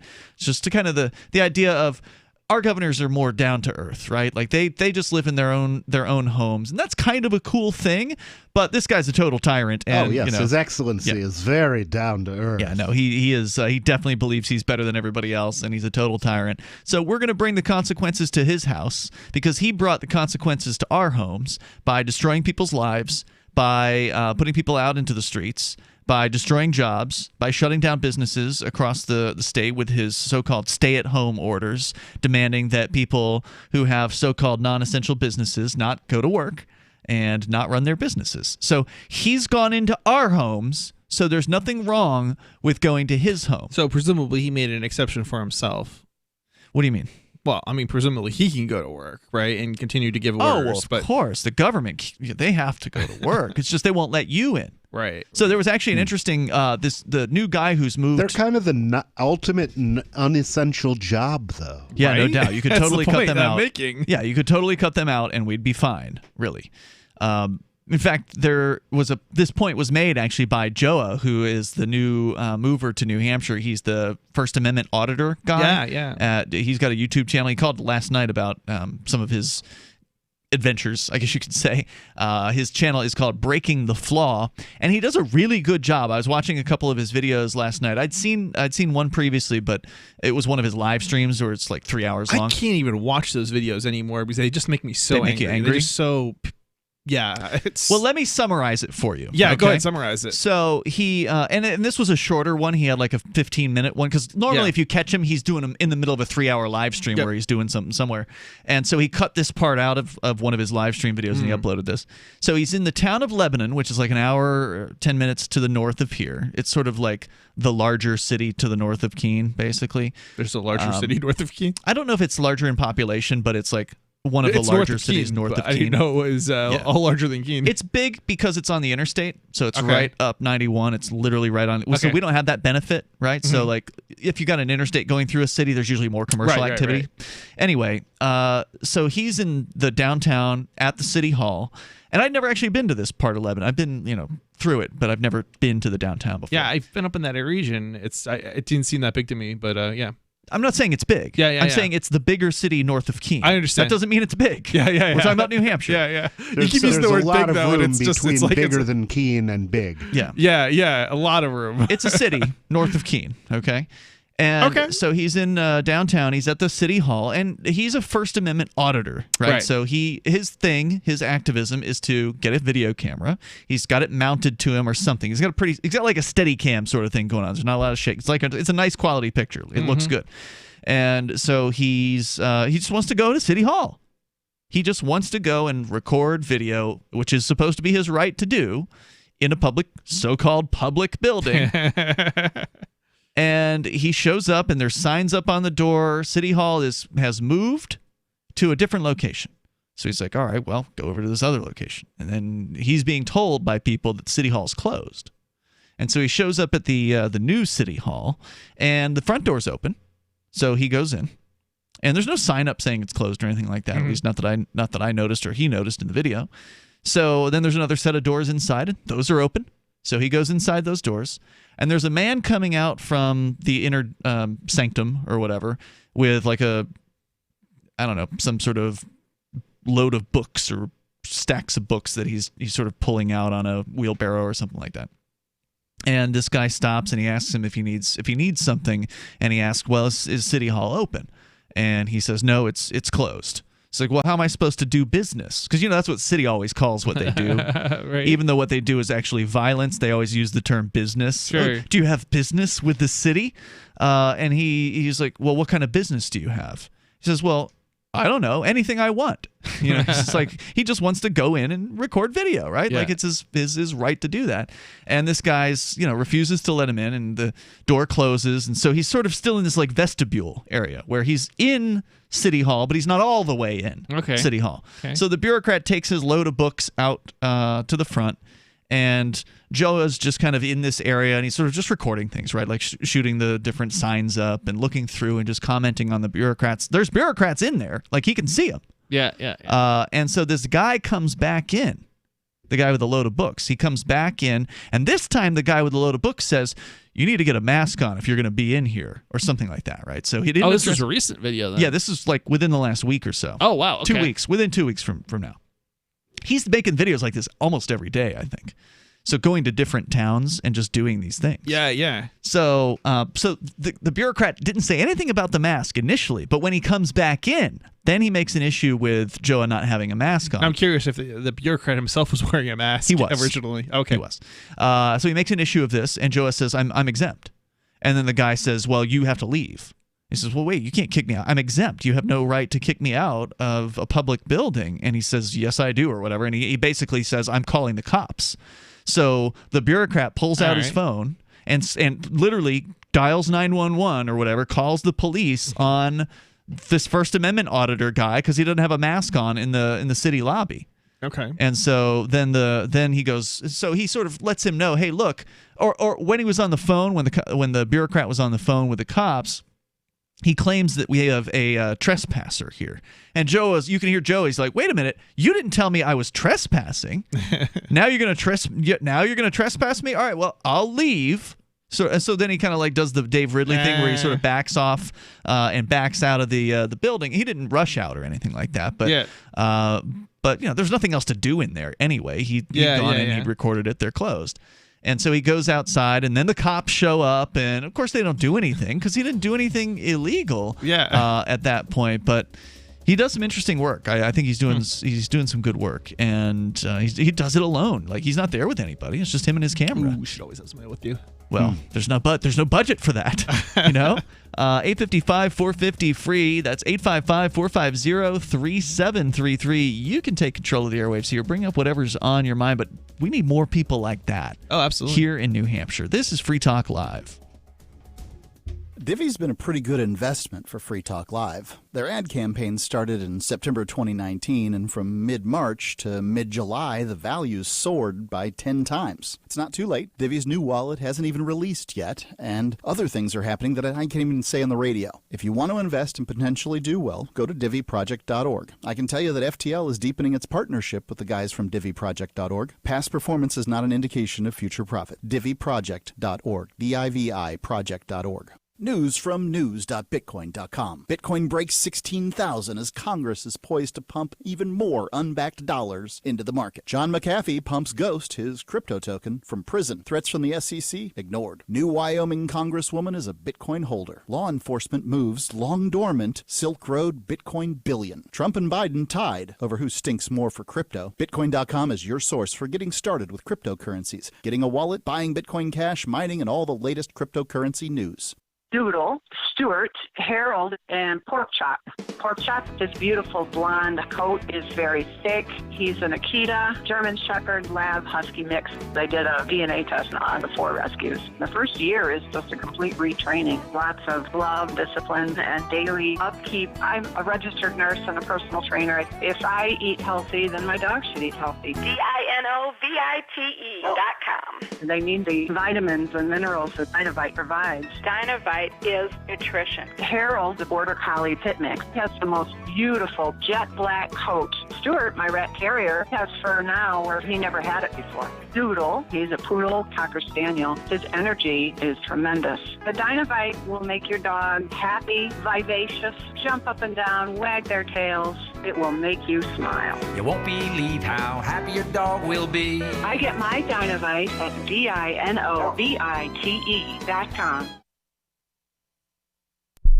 The Free State Project has reached its goal of 20,000 liberty lovers who've pledged to move to New Hampshire and get active to achieve liberty in our lifetime. Perhaps you're trying to figure out what part of New Hampshire should be your destination. If so, consider Keene. You'll find more than 150 reasons to move to Keene at move.freekeene.com. Keene is famous for its historic, publicity-generating activism, as well as being the liberty media capital of the world. It's home to freekeene.com, New Hampshire's destination for liberty activism, news, and opinion. For years, we've been compiling over 150 reasons to move to Keene at move.freekeene.com, where you'll learn about some of what's happening here and what makes Keene a great place to live. If you love liberty, you'll probably enjoy anywhere you end up in the Shire. But do your due diligence first. Please visit move.freekeene.com for the full list of over 150 reasons to move to Keene. That's move.freekeene.com. Some of you asked, and now we've delivered. LRN.FM's live Keene, New Hampshire studio shows are now streamed in HD on Twitch. Visit our channel at twitch.lrn.fm and give it a follow. If you have Amazon Prime, you get one free subscription on Twitch. If you use it on our channel, Twitch will give LRN.FM a monthly piece of your Prime subscription cost. So please watch, follow, share, and subscribe to twitch.lrn.fm. That's twitch.lrn.fm. Bitcoin.com has launched a trading platform at local.bitcoin.com, allowing you to buy or sell Bitcoin Cash via dozens of payment methods like PayPal, Venmo, bank deposit, remittances, or meeting in person with cash. There are no ID requirements to sign up for and use the site, and all communications between buyers and sellers are encrypted. Finally, a global trading platform that respects your privacy. Visit local.bitcoin.com to get started trading Bitcoin Cash. local.bitcoin.com.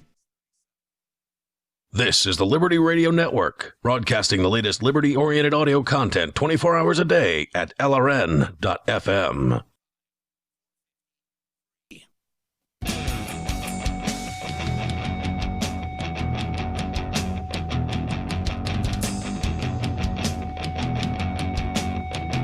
This is Free Talk Live. You can bring up whatever you want here. Our toll-free number is 855-450-FREE as Bitcoin scrapes 19,000. Not quite there, but it almost did. A high today of 18,910.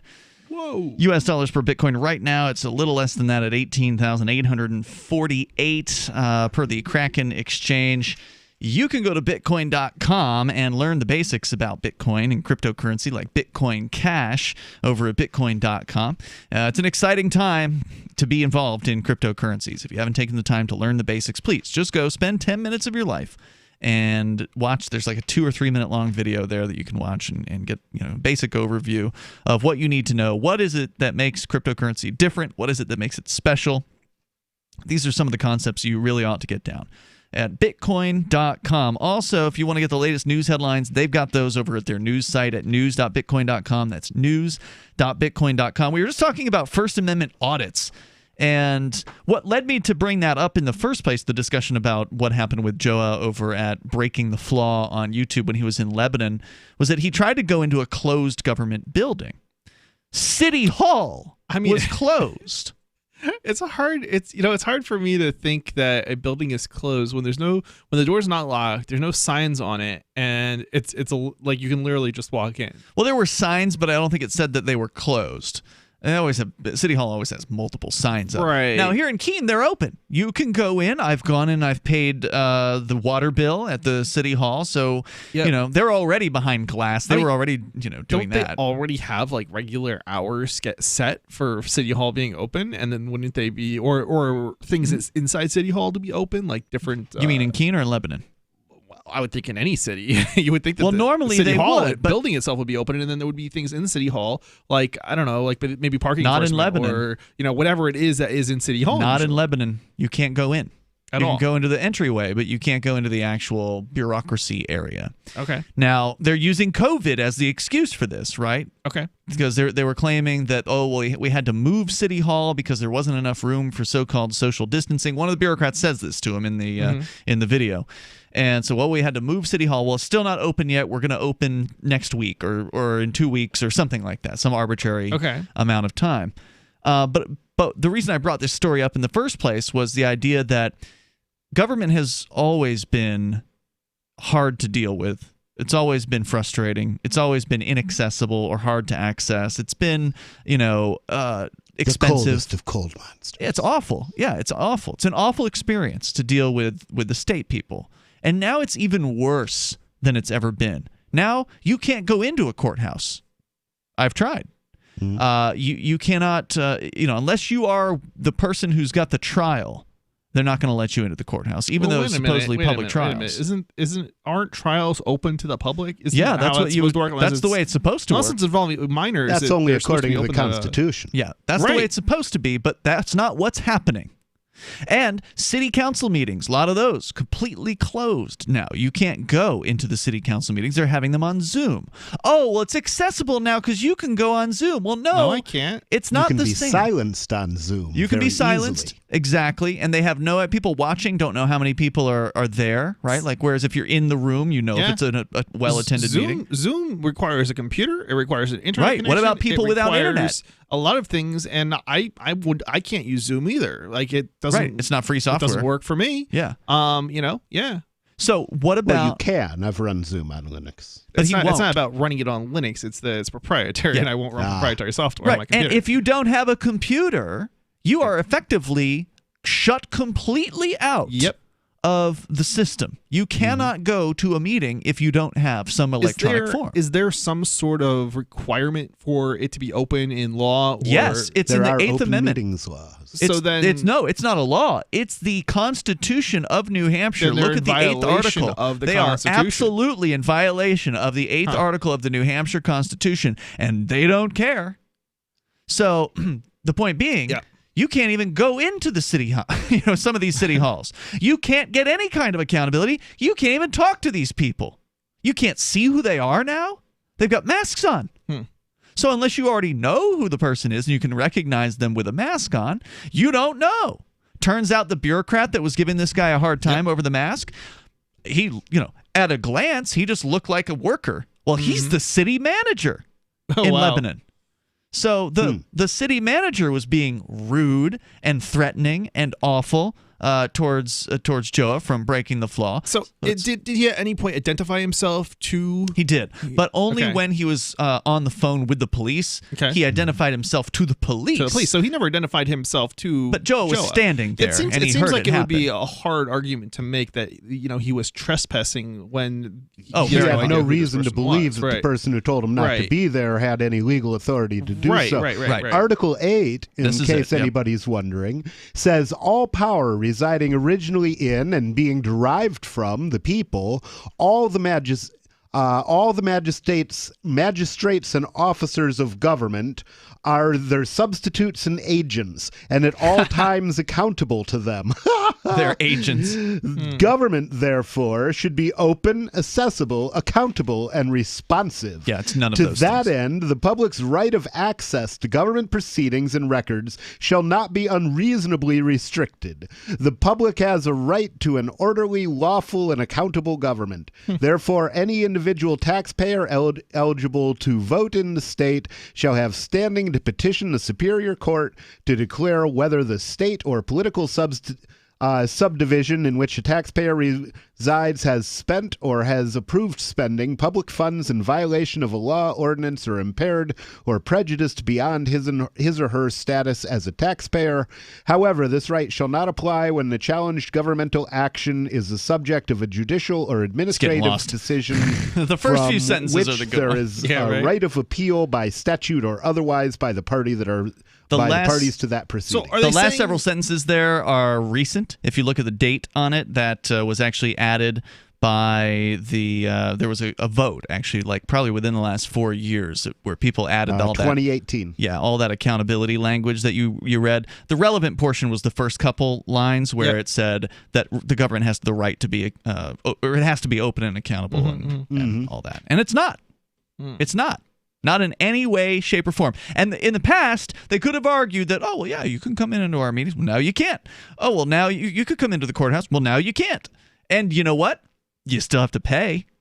So it's less accountable than it's ever been. Well, maybe when they show up to collect the taxes, you should tell them you're closed. You know what we need to do is have a Tea Party because we don't have the representation, we don't have accessible government, we don't have all the things, that the Tea Party, we threw out the tea overboard, or I don't want to say we, obviously we didn't, but that was the whole protest against the British. That's how, that all got started, was throwing the tea out because of the taxation without representation. Well, now you have Article 10, which is your right to revolution, right, which has never worked in any court that, I've ever Government tried. being instituted for the common benefit, protection, and security of the whole community, and not for the private interest or emolument of any one man, family, or class of men.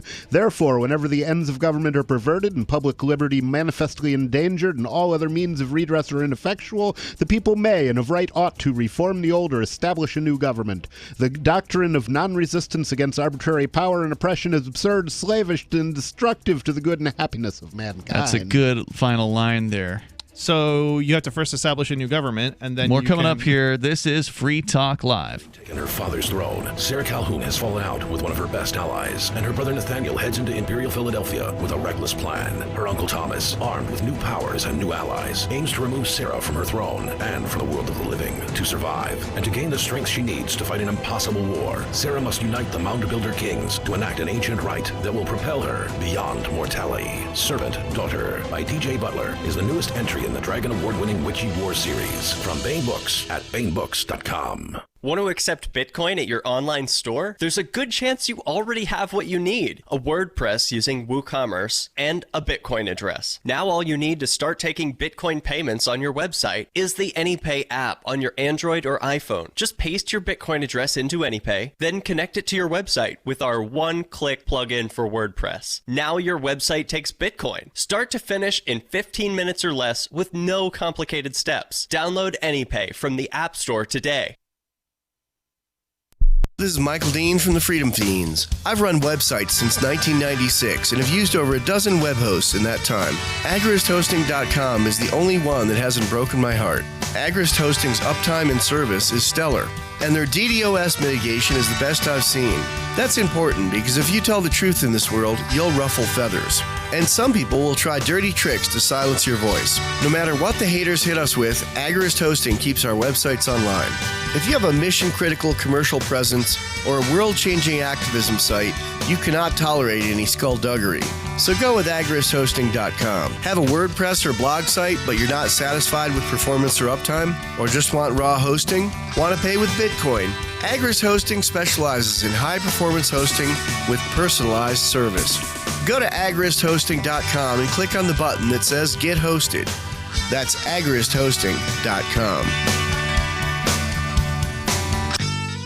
I'm crazy about My Magic Mud. This is the most important oral care product created this millennium, and I'm not kidding. We all have different opinions on politics and issues, but we all have mouths. And I want yours to be as clean as possible, with teeth as bright as they were meant to be. I will never be without My Magic Mud. It's a little surprising, but man, does it work. If you only listen to one thing I say ever, go to mymagicmud.com and get 20% off with code FTL. mymagicmud.com, code FTL. So you've heard all 3 hours of the latest episode of Free Talk Live, and you're still hungry for liberty-oriented audio content? Did you know that we have another 24/7 audio stream at LRN.FM? The Liberty Radio Network airs the latest episodes of some of the best liberty-oriented podcasts on the internet around the clock. In addition to recorded content, you'll also hear live shows like Free Talk Live, originating from our Keene, New Hampshire studio. So listen anytime at LRN.FM. That's LRN.FM. We have some good news. The indictments against Ross Ulbricht in the District of Maryland were dismissed with prejudice, meaning they can never be refiled. This is especially good because those indictments contain the only charge ever made that Ross engaged in murder for hire. This was a serious allegation that Ross Ulbricht denies. It was never prosecuted or ruled on by a jury, but was trumpeted by the federal government and the media as if it were proven fact. The Maryland court held these indictments for almost 5 years, poisoning Ross's case and leaving him under a cloud of unproven allegations. As explained in Ross's appeal to the Supreme Court, the fact that the judge used these allegations to give Ross a draconian sentence of double life without parole violated his Sixth Amendment right to a jury trial. Judges are required to issue sentences based on convictions decided by a jury, not unproven allegations never even charged at trial. Although this is a positive development, the dropped indictment will not set Ross free. Now, a presidential pardon is Ross's only hope of freedom. Sign the petition at freeross.org. freeross.org. You can sign up to receive the latest about the Liberty Radio Network via our email updates at updates.lrn.fm. That's updates.lrn.fm.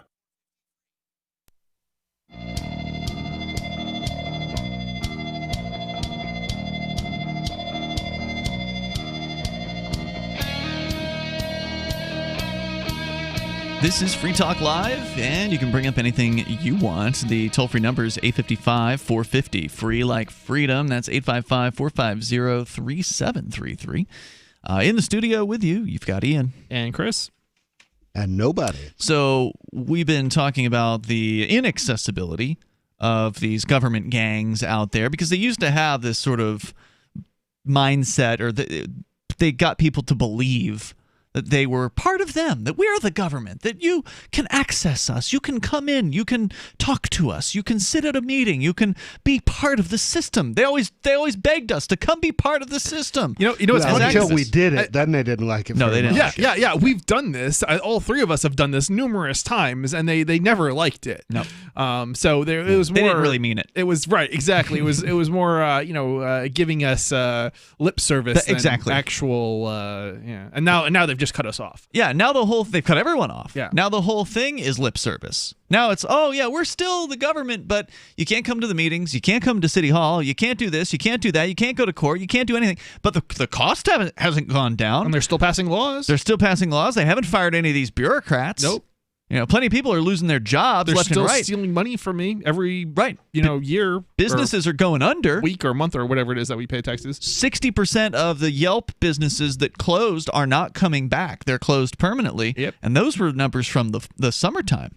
So I don't know what the current status is on that. And a lot of places are locking down even further now. So more businesses are going to go out of business this wintertime, guaranteed. Guaranteed. Yep. People are going to lose their jobs at the end of the year. Because people are going to look at, they're going to run the numbers and say, this isn't sustainable. We got to fire people. We got to cut back if they want to keep their doors open. But the government gang isn't cutting back. They're not firing people. They're closing their doors and just still doing their thing inside. Yeah. You have no access anymore. And the whole thing, if it wasn't clear before that these people, if it wasn't clear prior to 2020 that you had no real voice in government, it should be crystal clear to you now. Because you cannot have access. Most people don't even realize that they don't have a voice because they don't even try. They don't try. They don't That's even true. try. But we've tried, and we've been trying for a long time now. And we know how futile it is too when you try. So when you do try, it's a very difficult process, and it was always unfriendly and lots of pushback. And now you can't even get in. Yeah, it's actually kind of funny because funny in some ways in that we've actually had. I feel like we have had more success and more of a voice here in New Hampshire than anywhere else. Like us, liberty-minded people. But and it's certainly been the case. But at the same time, it is still a lot of it's lip service. Yeah. And they pay lip service to things like the Constitution when they're clearly in violation of it. Arguably, even the governor's orders, the so-called emergency orders, are arguably unconstitutional, right? Because he's essentially legislating from the gubernatorial seat, which is an executive seat. And if you believe the garbage they taught you in elementary school about government and its separation of powers, then I've got a bridge I want to sell you. Yeah. Then you know that the theory is that the legislature is supposed to write a bill, and then they're supposed to pass the bill, and then the governor's supposed to sign it. They don't do that. But the legislator passed some bill at some point that authorized the governor to issue orders to do whatever he wants. He just has to declare emergency. Right? That's right. They did do that, and that's why I'm saying it's probably unconstitutional. But I don't know if anyone's ever challenged it to the Supreme Court, and I don't know if the Supreme Court would agree. What's interesting is in other states they have, I think, challenged it and won cases. Like in Pennsylvania, or at least on some aspects of it, there's been a few cases where on certain aspects they've challenged certain facets of the orders, but they have not overturned the executive order or the emergency order statutes. Okay. So what they'll say is, the governor did pass this emergency order, but then he renewed it improperly. So they won't say that the original emergency order was improper. They'll say the renewal of it was improper. So there's not been a court case deciding whether or not the legislation can be passed such that it authorizes the governor to act in its place to pass laws or orders or whatever. To my knowledge, there has not been a successful challenge to the actual Anywhere statute. in the United I don't States. know. I mean, obviously, I don't know for sure, but you I've haven't never heard of it. anything. Yeah, Okay. I mean, there's a long tradition of it. I mean, the War Powers Act is a great example. The power to wage war and conclude peace is supposed to be in the hands of the Congress, But not yet the president just sends troops everywhere. Yep. Yeah, that's true. So, and of course, this isn't going to change anytime soon because, well, in order for the state to the legislature to remove the emergency powers, they would need his signature or a veto override. And they don't have enough people to do a veto override because the Democrats are going to stay with the governor on this. The Democrats are going to want the governor to have that power.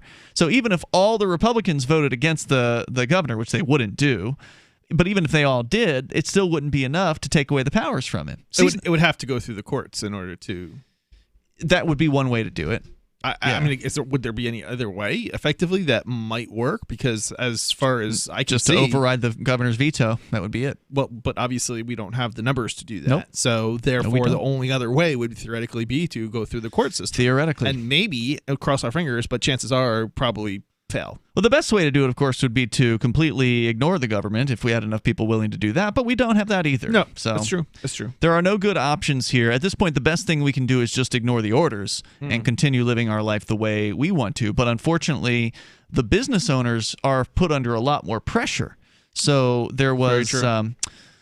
as I mentioned in the story that I wrote today over at freekeen.com, there were a few businesses recently that were actually fined by the governor's gang. So his attorney general is a man from California, by the way. He's not even from New Hampshire. This attorney general here in New Hampshire, his name's Gordon McDonald. He targeted these businesses. One of them is a bar in the town of Hudson, New Hampshire, for hosting karaoke and fined them $2,000. And then this week, this was back in October, this week, they went after 3 more businesses, different food establishments where they didn't have masks on, I guess, and people complained, and the government goons came in and threatened them, and they still didn't put masks on, so they threatened them again, and then they wrote them these $500 fines. Well, I looked at the business in Hudson, the karaoke bar. I went to see, because I was wondering, is anybody pushing back? Are any of these businesses refusing to pay the fines or fighting or going to court? And the karaoke bar apparently has been sold, so there's new ownership, and they're bragging on their Facebook page about how obedient their karaoke is now. So if they're doing karaoke, but it's outdoors only, and you have to bring your own microphone. Wow. Yeah. So no, as far as the answer, Do you have to wear a condom? I don't think you have to put it over the microphone, but you have to bring your own because they don't want you to share because COVID, et cetera, et cetera. So, no, they're not standing up. Not the karaoke bar. I suspect the terms of the purchase of the bar included paying the fine that was due, would be my guess. Oh, yeah. So, yeah, I imagine they're paying up. I'm wondering, is the fine to the business, and then could they be responsible for the liabilities but sell the business part of it? Or I don't know, but it says it's under new ownership and new management. So, whoever it was that got fined isn't there anymore. You could sell the business potentially and then fight the ticket. Yeah, I don't know who they issue the fine. I suspect the fine could be issued either to the owner or the company. I don't know how that works at the corporate level. That's a good question. But yeah, so not a whole lot of fighting going on. Now, of course, here in Keene, we do have a fighter in the form of Pho Kien Great, which is a little Vietnamese pho restaurant. Now, she's not actually been fined or anything about it. Thank goodness right? she has not. No. Yeah. So. Interestingly, and she doesn't wear a mask. Yeah, it's interesting too because she stood up and didn't let them abuse her. That's right. And nothing. They haven't come as in. a result. Yeah, they haven't come in. They haven't come in and told her what to do. And it's because she stood up before they even had a chance. And they're like, okay, well now we're not gonna mess with this one. We're not gonna mess with this and that's the way a bully behaves. Yeah. Right. A bully is gonna pick on the easy mark. The bully's going to pick on the kid that's, not standing tall, not, making eye contact. They have a certain demeanor about them that makes them more likely to be victimized. And that's how all these businesses are. They're all cowards. They just cower and they're afraid and they do what they're told. But a business owner that actually stands up, it's funny that they haven't done anything to her, isn't it? Yeah, it is. And she's renting from the city of Keene, so it's not like they don't know she's there. Yep, there's more coming up here. This is Free Talk Live. Trading involves financial risk and is not suitable for all investors. Past results do not guarantee future performance. Stock market have you nervous with all the massive fluctuations? With the hope for a COVID vaccine on the rise, shifting political landscape, and the election at an end, it's virtually impossible to guess what will happen next. With Vantage Point, you don't have to. Text MONEY to 411-411 to find out how our technology can forecast market trends up to 3 days in advance with incredible accuracy. Text MONEY to 411-411 to get what you need to stay ahead of market trends and find explosive moves before they happen. Vantage Point's patented technology analyzes huge quantities of global data in seconds. Stop guessing. Start predicting trends 72 hours in advance. Text MONEY to 411-411 and experience Vantage Point for free. Text MONEY to 411-411 so you can protect and grow your capital now. Don't wait. Text MONEY to 411-411. Go to VantagePointSoftware.com for terms, conditions, and privacy policy. When you have a pain in the neck, a real pain in the neck, back, shoulder, or legs, you now have 2 convenient choices to get fast relief without taking another pill. Because now, Sunny Bay heating wraps and pillows are available at both Amazon and Walmart. Yes, see Sunny Bay's 4.5 to 5-star customer reviews on Amazon.com or Walmart.com. Our made in the USA microwavable heat wraps, heatable neck pillows, and extra large body wraps are designed better for perfect support where and when you need it. Even while driving, Sunny Bay wraps will not burn and stay balanced to provide soothing hot or cold therapy to help treat temporary or chronic pain. And the best part? Sunny Bay quality products start at under $20. Join thousands of happy customers and see why Sunny Bay products have a lifetime 100% positive rating on both Amazon and Etsy. It's easy. Click Amazon or Walmart and search today for Sunny Bay. Join liberty-minded voluntarists, anarchists, and libertarians from June 28th through July 4th for ForkFest 2021 at Rogers Campground in the beautiful White Mountains of New Hampshire. ForkFest happens the week after the Porcupine Freedom Festival, and ForkFest is decentralized, which means no one is in charge. That also means there's no ticket cost. Just reserve your camping, RV site, or motel room with Rogers Campground for June 28th through July 4th. Where better to celebrate Independence Day than around other freedom-loving activists in the Shire? You can relax and enjoy the camaraderie of like-minded people, or you can create whatever experience or event you'd like others to have. If you're planning an event for ForkFest, be sure to let others know in advance. You can connect with fellow ForkFesters via the unofficial Telegram chat or the ForkFest forum. Links to those are on the unofficial website, forkfest.party.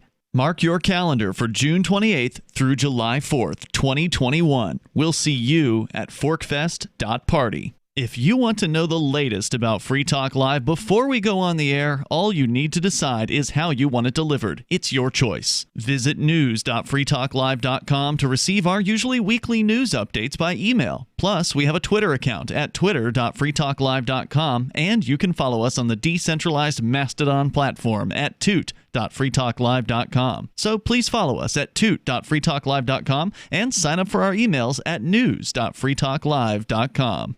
There are basically 2 types of advertising, direct response and branding. Radio's great for direct response with its low cost to listener ratio, but audio can't be beat for branding, which is a longer-term endeavor. You want to be the first thing that someone thinks of when they think about your product or service. If you have a local business that you want kept top of mind in your community, call the station. If you need national reach, Free Talk Live's got around 200 radio stations, millions of monthly listening sessions, can suit all budgets, and if we don't think we're right for you, we'll tell you. Email me, mark@freetalklive.com. What's up next? Visit the Liberty Radio Network program guide to find out at shows.lrn.fm. That's shows.lrn.fm.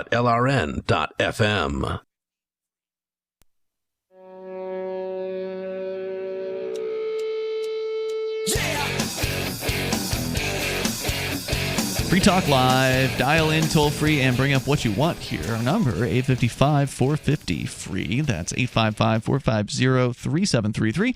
Want to say thanks to Slim. He's a Free Talk Live amplifier, somebody who contributes to this program on a monthly basis and a longtime supporter of Free Talk Live. So thank you, Slim, for getting behind the show. The AMP program allows you to help us advertise, market, and promote. That's what AMP stands for, to help us get Free Talk Live on more radio stations around the country and bring new listeners on board with the ideas of freedom. So if you like what we do here and you think it's worth the price of a fancy cup of coffee or a nice cheeseburger, then please go to amp.freetalklive.com. It's only $5 a month, and we appreciate your support. You can also do Bitcoin BTC if you want, debit card, credit card, PayPal.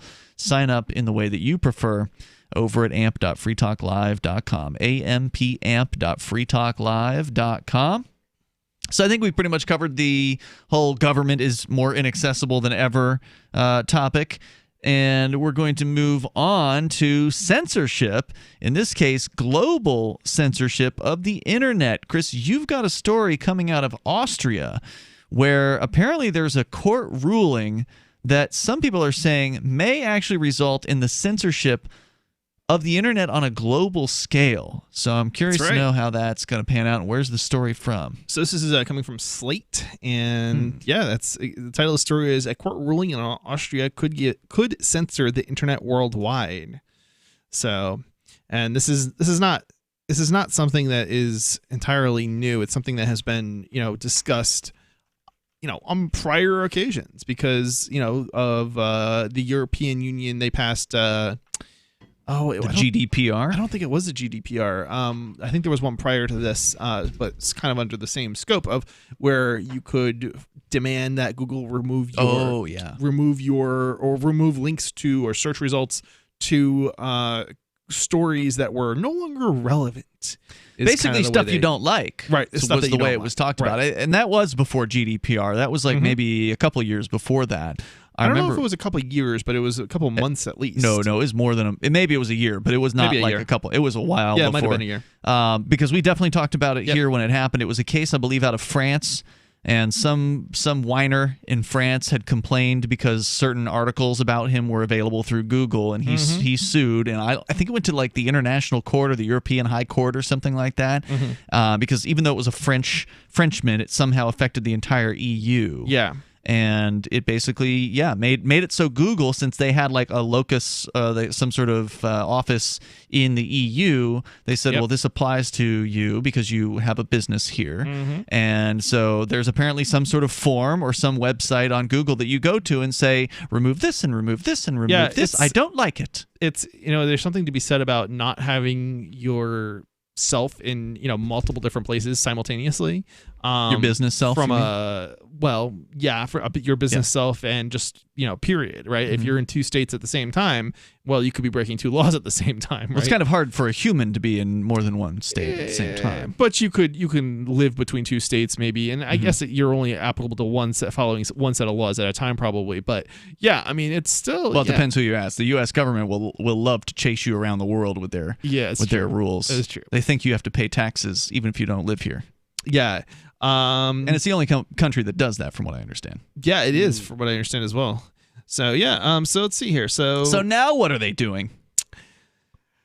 Yeah. So all right. I'll start from the beginning. So a little more than a year ago, I wrote with the concern about the risk that a single EU court within a single EU member state would become the censor for the world.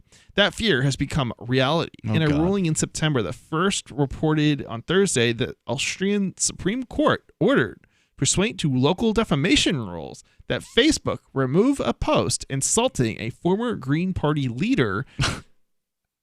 Keep equivalent posts off its site and do so on a global scale.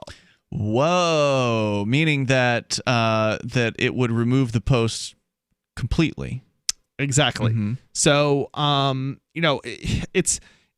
I don't know that. Wait, hold on before you go on, because the original Google ruling that had happened was only that Google had to remove it from European results. So, not that they would have to remove it from U.S. or South America. That's correct. Yeah, that's correct. So this is saying we would strike this from the entire database. It would be gone. And a defamation case is a little bit different than I can't remember the law, but the other law. Okay, because in defamation, it was the right to be forgotten. Right, that's what it was called. Right to be forgotten. Yeah. So right to be forgotten is basically, it doesn't really matter what it is. If it's like something of a personal nature relating to you, you can demand that it be taken off of Google effectively. Okay, and this. In this case, this is defamation, so it's a different set of laws, and there is at least some sort of court case, I believe, involved, whereas the other one there isn't any kind of court case. But what's disturbing about it is that it applies theoretically worldwide to the extent that you're within their jurisdiction, and Google is going to be within their jurisdiction by way of having offices, employees, etc. within these territories. Why don't they should just close down their office there? I know. I wish they would have done. Screw you guys. We're going home. Right. Well, so this is interesting. So I actually have another story about Pakistan passing I think it's some sort of censorship law as well. And they are basically, all the major corporations are basically exiting the Pakistan market in a protest of that. And so they're kind of ganging up, like all the big corporations like Microsoft and Google and like everybody is ganging up and saying, well, we're not going to abide by your rules and we're just going to leave. Okay.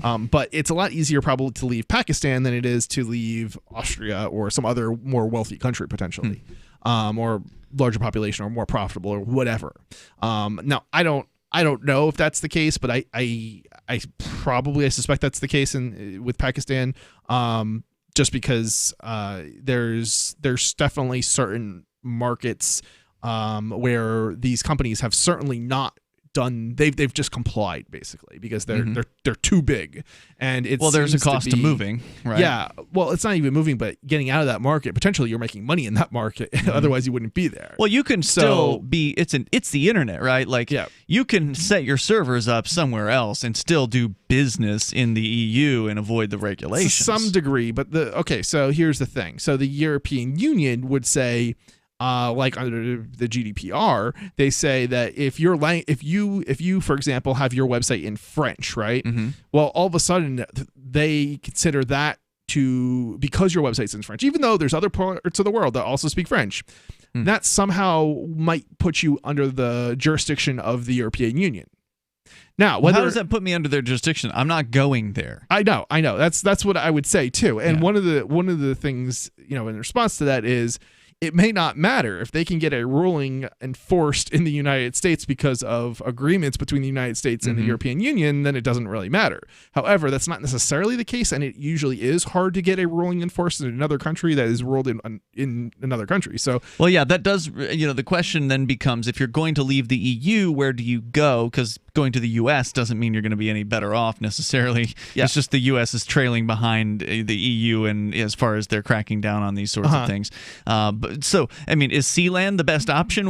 Where's the best place on the planet to host a website, to actually locate an internet business? The dark web.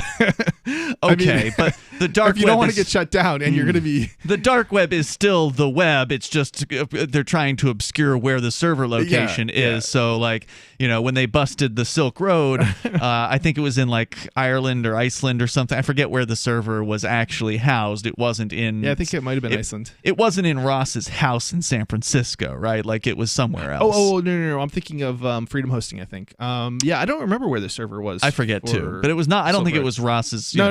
I don't think it was either. It was somewhere under one of these big government jurisdictions. Yeah. So my question is, where's the most friendly jurisdiction on the planet to host an actual website where you could call someone a name or say the things you want to say without having to worry about the government goons coming in and restricting you? It's interesting because it may depend on what you're hosting, okay, and other factors. Well, right.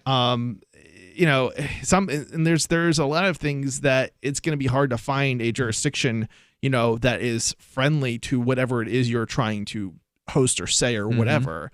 It might be, So the answer is you don't know. I don't think there is one answer. I think other than the dark web, if you're a Russian, you can't generally be extradited if you're a Russian citizen. So it may be that Russia is the place to go if you're in Russia for certain types of things of content. If you're breaking into servers in Western servers, it may be a good place to host. You got more to share about this story, absolutely. Right? Okay, so from Austria, court decision sounds like they may be able to tell Facebook, which means they can tell you or any other website, to remove content that they consider to be defamatory, except they have to remove it from the entirety of their site. That's my understanding so far. We'll find Doesn't out matter more. where you are. Yeah, we'll find out more about it on the way. Our number is 855-450 free, like freedom. You can join us. Hour 3's next. Take control of the airwaves on Free Talk Live. Mounds and mounds of fur. Our hairballs have hairballs. Our cat Mama, she's 10 years old. She has dandruff and an oily coat. I have 2 cats, Dixie and Daisy. Daisy sheds like crazy. If you love your pets as much as I do, you want to do what's best for them to live long, healthy, happy lives. DINOVITE.com. I just tried this wonderful Catalicious Dynavite for cats, and my cat has been on it for 2 weeks. She is not scratching anymore. She's not chewing anymore. It is just the best. I was thrilled when I heard Dynavite for cats was coming out because I'd seen the changes in my dog. To introduce my cat to Dynavite, I took the advice from Dynavite and put their food on top of just a scoop in the bowl, just to get them used to it, because I know if I even switch one little thing, they put their nose up to it. There was not one problem. Dynavite for life. You won't believe how happy your cat will be. DINOVITE.com.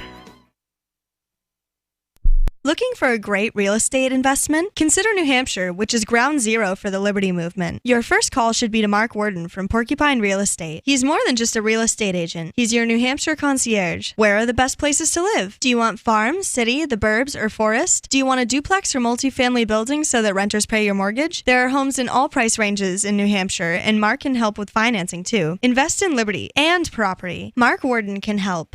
PorcupineRealEstate.com.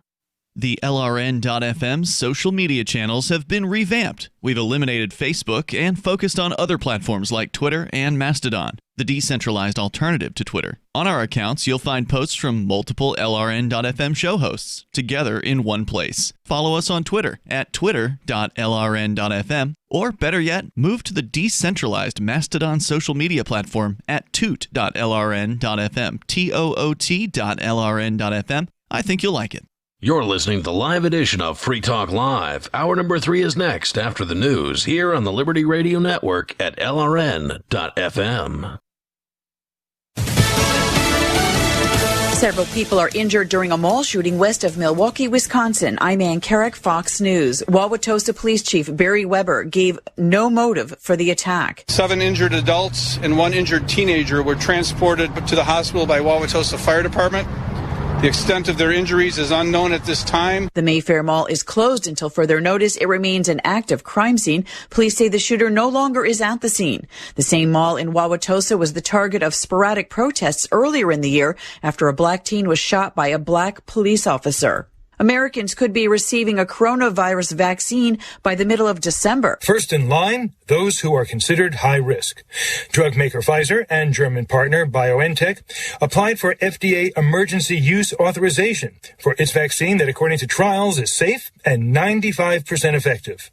The company says it plans to have 50 million doses available this year and 1.3 billion for next year. It is not known how long the FDA will take to review the authorization, but Health and Human Services Secretary Alex Azar said he is ready to roll up his sleeve. Fox's David Lee Miller. Another member of the Trump family has tested positive for coronavirus. Donald Trump Jr. is the latest member to become infected with the virus. The president, the first lady, and their son Barron now recovered from COVID-19. A spokesman says the president's son has no symptoms and is quarantining after getting the diagnosis earlier in the week. Georgia Governor Kemp claims irregularities in certain counties with the presidential election, adding there can be no mistakes in the January 5th runoff for 2 U.S. Senate seats. We cannot have lost memory cards or stacks of uncounted ballots. We must have full transparency in all monitoring and counting. Control of the Senate likely will come down to the Georgia runoff. America's listening to Fox News. 2020 has already reshaped how we work, and it's almost over. Businesses across the globe are challenged to be their most efficient, which means every hire is critical. Indeed is here to help. Indeed helps you find quality candidates quickly, so you can focus on hiring the person you need to keep your business going. Unlike other sites, Indeed gives you full control and payment flexibility over your hiring. You only pay for what you need, can pause your account at any time, and there are no long-term contracts. And now, Indeed's new way of matching you with candidates instantly delivers a short list of quality candidates whose resumes on Indeed match your job criteria that you can contact the moment you sponsor a job, making Indeed the only job site that can move as fast as you do. Right now, Indeed is offering a free $75 credit to boost your job post, which means more quality candidates will see it fast. Get started on Indeed.com/Fox. Offer valid through December 31st. Terms and conditions apply. The teenager accused of killing 2 protesters and injuring a third this summer in Wisconsin during protests of the police posted bail. 17-year-old Kyle Rittenhouse posted bond and was released from jail in Kenosha, Wisconsin Friday. He's accused of intentional homicide in the killing of Joseph Rosenbaum and Anthony Huber following protests of the police shooting of Jacob Blake this summer. Rittenhouse and his attorneys say he fired his gun, though, in self-defense, that he was being followed and attacked by the men. However, those men did not appear to be armed. The man Rittenhouse is accused of shooting and injuring did appear to be armed. Much of all of this was caught on video by witnesses, and after the shooting, Rittenhouse told police what he'd done, but was not arrested in Wisconsin and went back to his home in Illinois, where he was later taken into custody. Jessica Rosenthal, Fox News.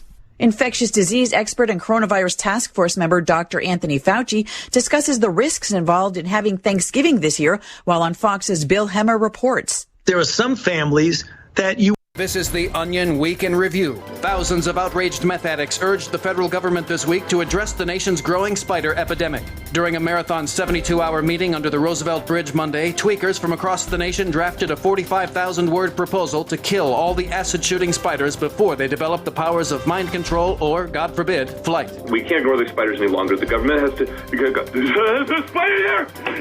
The addicts have agreed that the best temporary solution would be for the government to issue them large quantities of methamphetamine and steel wool. A local daddy was put in his bye-bye box Tuesday so that he could go on a long vacation with the birds and clouds in the sky. The daddy, who was once tall and strong and liked going to the hospital to play with their fun machines, was reportedly put in the bye-bye box after weeks of being sleepy all the time and never finishing his din-din. Family had come in from all over to watch daddy get dropped inside a cool underground fort full of dirt and sand, where he'll be tonight instead of being home to play Chutes and Ladders.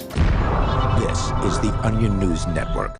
So, Shelby, let's start with you. You say that our bogs and marshes should actually be paved over. That's right. Absolutely, Brooke. These things are nothing but dead body dumping pits that make life easy for murderers. And it's disgusting to me that sickos like Mr. Popkin actually want to protect these things. All right, well, Mr. Popkin, how do you respond to this? Bogs and marshes are important ecosystems that should be protected. I mean, they're already being endangered. Whoa, excuse me. As long as these human landfills remain open for business, what we're essentially saying to the criminal element is, sure, do whatever you like, and throw the evidence here in this federally protected black hole. I testified before Senator Chuck Grassley, who wanted to lift federal protection on these lands, and what I told him is exactly what I'm going to tell you now. And where is Chuck Grassley right now, sir?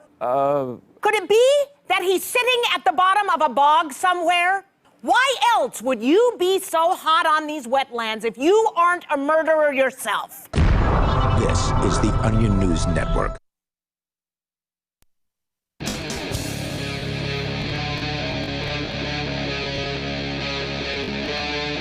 Free Talk Live. Holy packet loss. That's a lot of lost packets there on that music. Apologize for that. Don't know what's going on with our internets, but sometimes it happens like that. This is what happens when you get rid of the ISDN lines. I know. I wish I didn't have to, but I did. You had to? Yeah. Our network was getting rid of theirs, and there was no other reason to have it. So yeah, we wouldn't have anyone to connect to. So there's no reason at that point. If you want to join us here, the toll-free number is 855-450-FREE. That's 855-450-3733. So we've been talking about, or just barely getting into, this new court case. Now, it's in Austria, but did they actually make the final ruling, or is this a story like they might make this ruling? What's the status of what's going on? Well, it's not going to be the final ruling on this won't come out of Austrian courts. It'll be the European Union. Well, the final ruling on this would be when they try to enforce this decision in another country. If Facebook, for example, decides, well, we're going to block this content in your country. Here's the problem. They don't have to enforce it in another country because there's offices in Austria, they will just take the money from the Austrian bank accounts that are set up for the Austrian offices. It's not necessarily the case that they need to take it from the let's US. recap real fast. That here. is possible, but most of us don't have Austrian bank accounts, so it will only be settled for the rest of us when they try to enforce a decision outside their borders. Okay, but what I understood, and correct me if I'm wrong on this, I want to recap this real fast. So it's a Facebook case. Some guy complained he was being defamed. He was a Green Party rep or something like that. Somebody said something mean about him on Facebook. He complained about it, took it to court in the European Union, specifically in Austria. Yep. The court came back and said, yes, Facebook, you have to remove this post globally. Yeah, not just from Austria Facebook users, okay? But all of them. But worldwide. Yeah. So did you understand that right? Nobody? Because it sounded like you were thinking they would try to go after people outside of the country. This is to say that they would have to just remove the post. It's not from all the global potential viewers. Well, that's true, but if you're not in Austria and you don't have any bank accounts in Austria, which I don't happen to have an Austrian bank account, so but they're not going after the you. global import will really become, or lack thereof, will really become apparent when countries start trying to enforce decisions in other countries. Yeah, that's not what they're talking about doing here. It's a little different because it would be like the U.S. government doing it to you, right? And your servers are here, right? And then you having to remove those posts, not just from the U.S. server that you're running, or people in the U.S. from accessing it, but people outside of the U.S. from accessing it as well. Mm-hmm. And in another sense, it doesn't affect just Facebook, it affects the users of Facebook, right? So, something is now censored not only in Austria, but it's also being censored for people outside of Austria. Right. So that was the decision here, right? The court made that decision, and this could affect the entire EU. And then it affects the whole world as far as the people on Facebook are concerned. But the people who can complain are the people in the EU, right? So the Australian can't complain about seeing a post they don't like, but if somebody in France or elsewhere in the EU complains about a post they don't like, then it's a good question. I guess it would depend on whether or not the Australian court decided that it was in their jurisdiction. It sounds like they would say yes, it's in their jurisdiction because it's like on the internet. I don't know. Okay, what else do we need to know? It's a good question. But at least in this case, it appears to be within their jurisdiction because it was in Austria. It was an Austrian politician.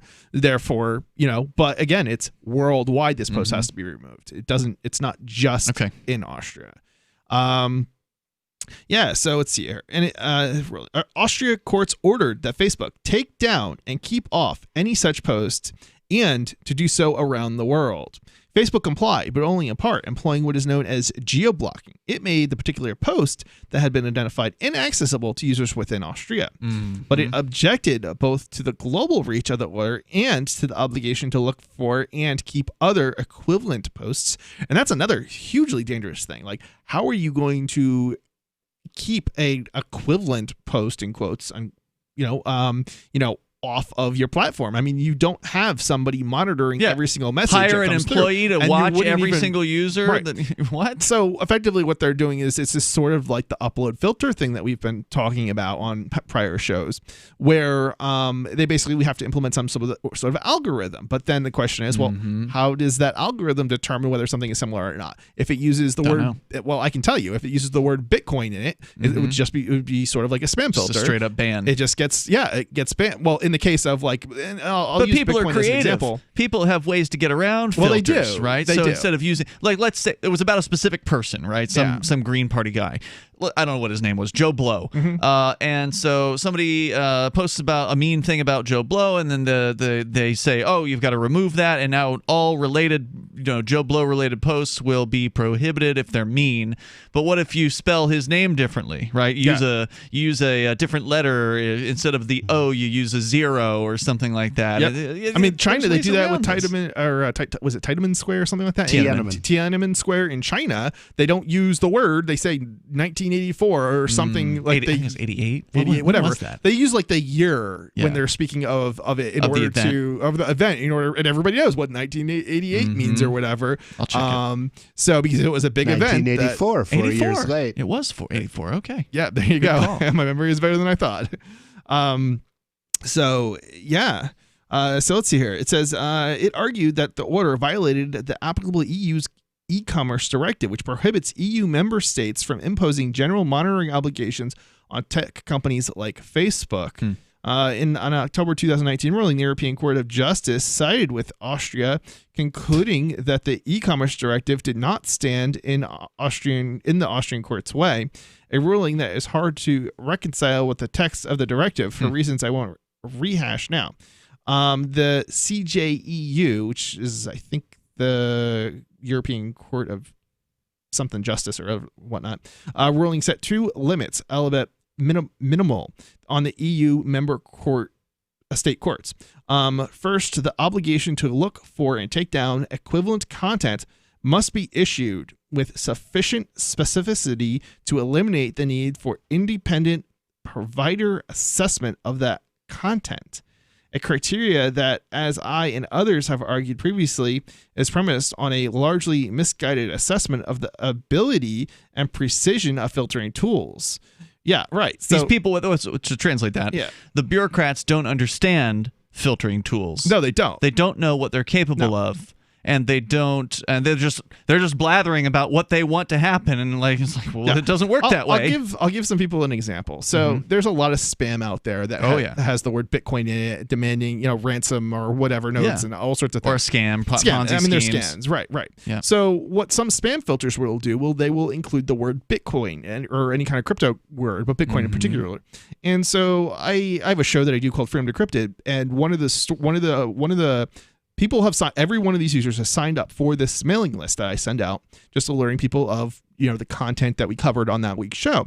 And one of the messages I have gotten back from some servers, email servers that have spam filtering, is rejected. And the reason is because the name of the story or one of the words in the story was Bitcoin. Wow. And so this is the problem. It's like you think nobody's ever going to talk about Bitcoin in an email unless it's related to spam, because ridiculous, or some sort of con. Yeah, I see this happen with cryptocurrency exchanges. They'll end up in my spam folder. Now, some of them are actual spam where they're trying to pretend like they're the exchange, but sometimes the real messages will frequently get in there. Anyway, so they literally were censoring the news as a result. These spam servers for stuff that people signed up to get. Right. And what do you do about that? You just can't talk about Bitcoin.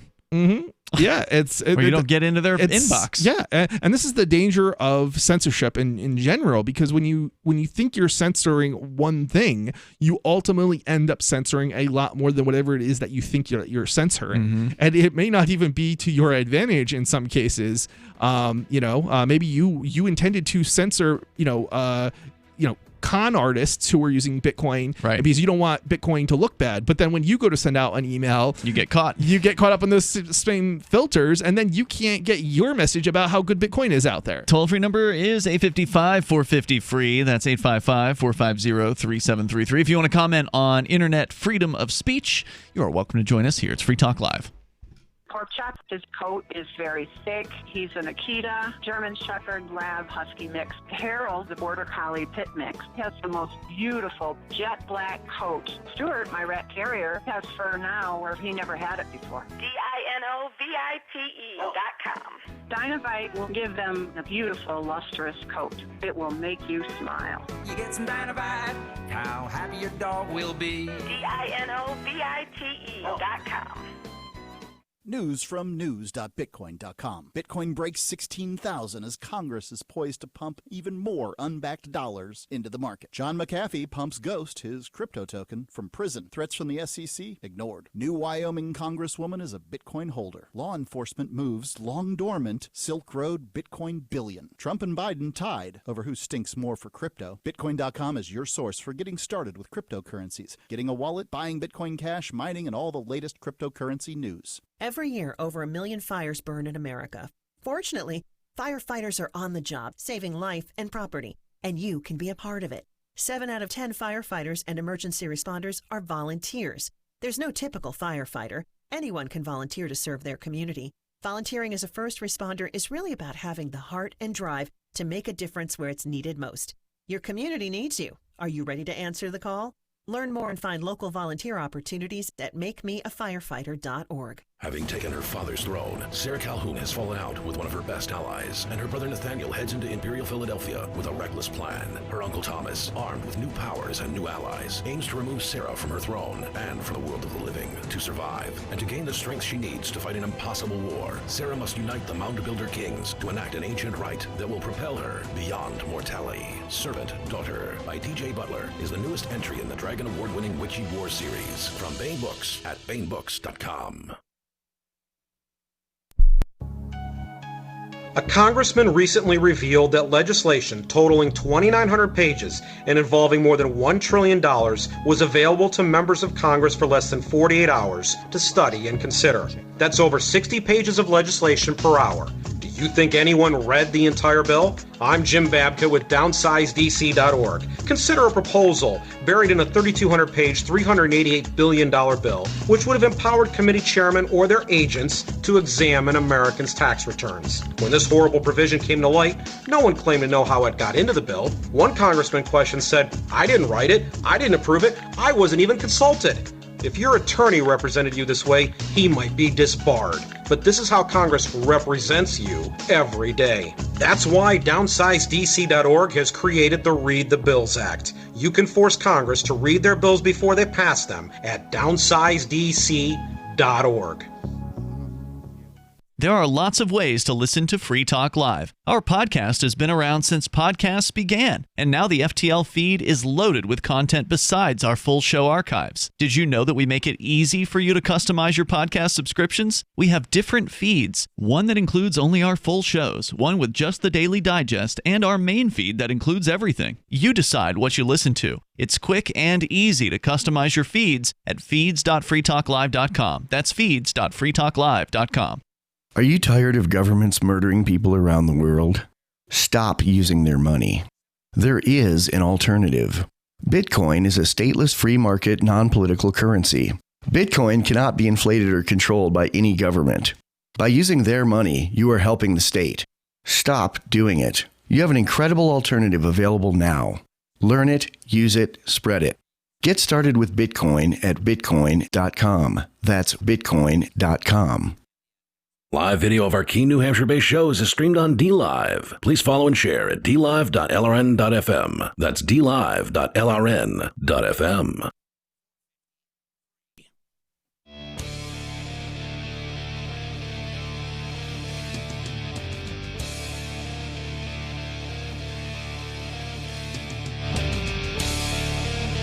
Free Talk Live. You may join us here. All you have to do is dial in toll-free. You can bring up anything you want. We're talking about the lack of freedom of speech on the internet. Things are getting worse now as mega platforms like Facebook face off against mega governments like the EU. And EU court ruling recently, and apparently in Austria, that the Facebook must take down an offensive post, and they must take it down globally. Not that they could just block the people in Austria from seeing it, but that it has to be removed completely from their system. And this is a disturbing precedent that is being set. That's what you're telling us about here tonight, Chris. And don't forget, you can join us online anytime you want to over at freetalklive.com. And if you are tired of this censorship or what do they call it, cancel culture, where some tech company's got a big axe they're holding over your head, and if you say the wrong thing, then you're done. Well, you can join the Free Talk Live LRN.FM Matrix chat server where you have more freedom to speak your mind than you would on a place like Facebook. And that chat server is open. It is 24 hours a day. You can go to chat.lrn.fm and get step-by-step instructions on how to join up there and interact with other Free Talk Live listeners. If you don't like the existing channels, you can make your own. Yeah, it's up to you. Invite the people you want to. Make it private if you want to. It doesn't even have, you can be public and be private. It's your choice. You are the administrator of your own channel. Again, that's if you don't like the ones that are already there. There's several of them that are there that are sort of official. There are others that other listeners have created and that technically I have done absolutely nothing about. so far, and some of them are kind of offensive. So you do have to be aware. You do have to be aware that you may run into some offensive people. I haven't seen any of the offensive channels. I haven't noticed them. Go into the toxic user zone. But you mean in the channels themselves, not the names of the channels? Content. Okay, the content is offensive. that I believe. Yeah, for sure. It's it can get pretty dirty. Yeah, the toxic user zone used to be. Back when we were on the centrally hosted corporate server that we originally were on, the toxic user zone was sort of the place that we would put all the bad people that were trying to just spam up the channels and put awful hate speech stuff or whatever. Yep. We just shoveled them over there. On this server, I never created that zone. Someone else did. So one of the toxic users is now running the toxic user zone. That's hilarious. Is he confined there, though? No, I have not banned. I did initially ban him because he was spamming one of the initial official channels, but I unbanned him. So there's no one banned from any of the channels at this point. But no, yeah, he's not confined there. Well, I can definitely say there are definitely some other rooms. We had a bunch of people in the Freedom Decrypted room for a while until everybody got kicked out. Until I wiped the entire server. They're slowly coming back, some of them. So there was a little bit of conversation today and yesterday, so that was good. But if you're not on, definitely check out what is it? Chat.lrn.fm. Chat.lrn.fm. Yep, and then join the Freedom Decrypted room if you like the show, and you can talk with other people about technical kind of stories. Yeah, and listen to Freedom Decrypted on Saturdays. You do a show. It's a video show, but also there's an audio downloadable component. There's a audio podcast version of the show you can download too. So. And you can do that over at freedomdecrypted.com. Yep, and we talk about exactly this kind of story that we're covering for right like 3 hours. So, except 3 hours of it. Right. So you get nonstop content of what's happened this week in the news. Yeah, tech world. Any kind of tech, especially freedom slanted type of stories. So if you're a liberty minded kind of person, it's definitely the best show on the internet if you want to get caught up on what's happening in the news world. So what else do we need to know from this Austrian situation there? Basically these big corporations that have lots of offices all around the world are getting caught up by local laws that they have to apply or not be able to operate there. And so usually it's the case where they only have to censor the content within the one jurisdiction. Within that jurisdiction. What happens now? I mean, this probably isn't going to occur, but what would happen now? They're being told by the EU if somebody is offended by a post, it has to be removed globally. Well, what if the United States passes a law that says that freedom of speech must reign and no post shall ever be removed? Then they've got a conflict between two different jurisdictions. What do? And that's the problem with this whole setup. And it's also there's also an issue of, well, okay, some countries, some things are, illegal. Just wait till an Islamic court rules that this cartoon of Muhammad has to be removed. Well, and things will get really interesting. And this is the thing. It has been very hairy in that sense before, and it's getting much worse because there are laws in Islamic states against women, showing pictures of women with the heads of women, right? Because you can't have women's faces in some Islamic countries cannot unless they've been cut off, then it's okay. Well, once it's no longer on the girl, it's fine. It may be illegal in the U.S. at that point. You mean showing their faces, not their heads, per se, they would call that pornography. Yeah. So, and that's a severe no. So they could, if they pass, if their court rules that Facebook, has to apply their local laws to the world, then all of a sudden anybody who's in the United States wouldn't be able to post a picture of even a woman face. Of themselves, or maybe bikini of their kids or whatever. Right. And so you end up with this severely restricted internet experience, and it's just unworkable and unusable. Well, even I think I saw a story about Joe Biden talking about removing the Section 230, as it's called, so-called protections here in the United States, which is the section of the Communications Decency Act that supposedly protects internet companies from liability for what their users post. So Biden's apparently been talking about getting rid of that, which would basically make it impossible to have user-based content websites like YouTube or Facebook or anything like that, because then all these companies will be deathly afraid of allowing anyone to post because it's their ass on the line legally, if that's the case. I mean, you would literally it'll the end of the internet. What they will be doing. Well, I don't know if I'll say it's the end of the internet, but what it will as we know it. I will tell you as we know it today. Yeah.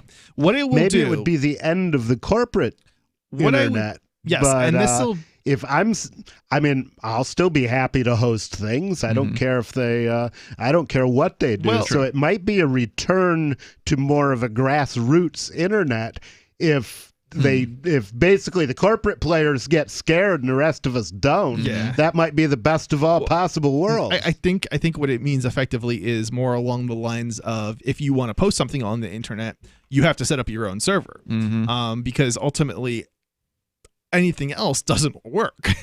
And it'll be even if you think the internet was hard to use in the early 90s, it's going to get even harder because you're going to have to go back even further than that, to a point where we didn't have we have to go back at all. Pictures and for one thing, the software was a lot better then. We had pictures in a lot of ways. The Usenet was much better in a lot of ways than Facebook, especially in that it was not censorable. I don't know that Usenet would be legal. Usenet would be illegal, I think. Well, Usenet is polycentric, so good luck stopping it. It would be worse than stopping Bitcoin. It wasn't centrally censored, to run. There were certain Usenet servers that would exclude certain and yes, a server can exclude you, but hold that thought. You talk to many servers. We'll continue. 855-450-FREE like freedom. You can join us on Free Talk Live. Divvy's been a pretty good investment for Free Talk Live. Their ad campaign started in September 2019, and from mid-March to mid-July, the value soared by 10 times. It's not too late. Divvy's new wallet hasn't even released yet, and other things are happening that I can't even say on the radio. If you want to invest and potentially do well, go to DivvyProject.org. I can tell you that FTL is deepening its partnership with the guys from DivvyProject.org. Past performance is not an indication of future profit. DivvyProject.org. DIVI Project.org. What if the United States and the Soviet Union had fought on land, sea, air, and the astral plane, struggled for dominion across parallel dimensions, or on the surface of the moon? What wonders would have been unveiled? What terrors would have haunted mankind from those dark and dismal dimensions? Come closer, peer through a glass darkly, and discover the horrifying alternative visions of World War III from some of today's greatest minds in science fiction, fantasy, and horror. Weird World War III. Available now from Baen Books at BaenBooks.com. Why did you move to the Shire? I moved here to the Shire because there's other people around who take liberty just as seriously as I do. I moved to the Shire because I saw videos of people challenging authority and thought that I could get support myself. It called to me, like, do this, right now. I wanted to be around people like me who got it, and once I got here, I knew there was nowhere else that I wanted to be. I've always wanted to change the world, so I moved to the Shire to join people who were actually working towards doing the same thing. The people here are awesome, loving, and positive. It was for the adventure and for the feeling of something important is happening here, and I just wanted to come to sort of be part of that. Visit ShireSociety.com to read and sign the Shire Society Declaration and learn the reasons why, if you love liberty, you should immigrate to the Shire. Plus, connect with others via the forum at ShireSociety.com. That's ShireSociety.com. So you've signed the Shire Society Declaration and are planning your move to New Hampshire to be around more liberty-oriented people. Next, sign up for the Shire Society Forum at forum.shiresociety.com. There are a bunch of people there who are already in the Shire, and they want to meet you. If you're already in the Shire physically, you should also come by the forums. Remember, not everyone uses Facebook. New people are signing up for the Shire Society Forum every month, so drop in and say hello at forum.shiresociety.com. What if you want to hear the latest episode of Free Talk Live, but all you have is your phone? You forgot to download our archive, and you have no data connection. You can call our Listen line at 641-793-0191. That's a long-distance number, so you may incur charges. If not, listen as long as you want. 641-793-0191. The Free Talk Live listen line, 641-793-0191. I'm grateful to have heard from some of our satellite listeners recently. I appreciate knowing that people are out there who like what we do and are willing to support it financially. LRN.FM's free-to-air satellite feeds blanket most of 2 continents. It was my goal to put our channel there so people without internet could receive our programs and feed pirate radio stations. We started a fundraiser on Patreon a few years ago to back the satellite channels. I recently announced that I was considering canceling the feeds, and donations increased from 15 to 20% of our costs, which are around $1,000 per month. That's a good start, and to incentivize more contributions, the Shire Free Church will be matching every dollar. Can we reach $500 per month? With your help, we can. You can join our satellite fundraiser for just $2 a month at fund.lrn.fm. If we raise enough to keep both of the channels on the air, awesome. If we raise more, I'll add more channels. If not, we can shut them down and go internet only. It's up to you. Thank you for your support. fund.lrn.fm. You're listening to the best liberty-oriented audio streamed around the clock, on the air, and online. This is the Liberty Radio Network at LRN.FM.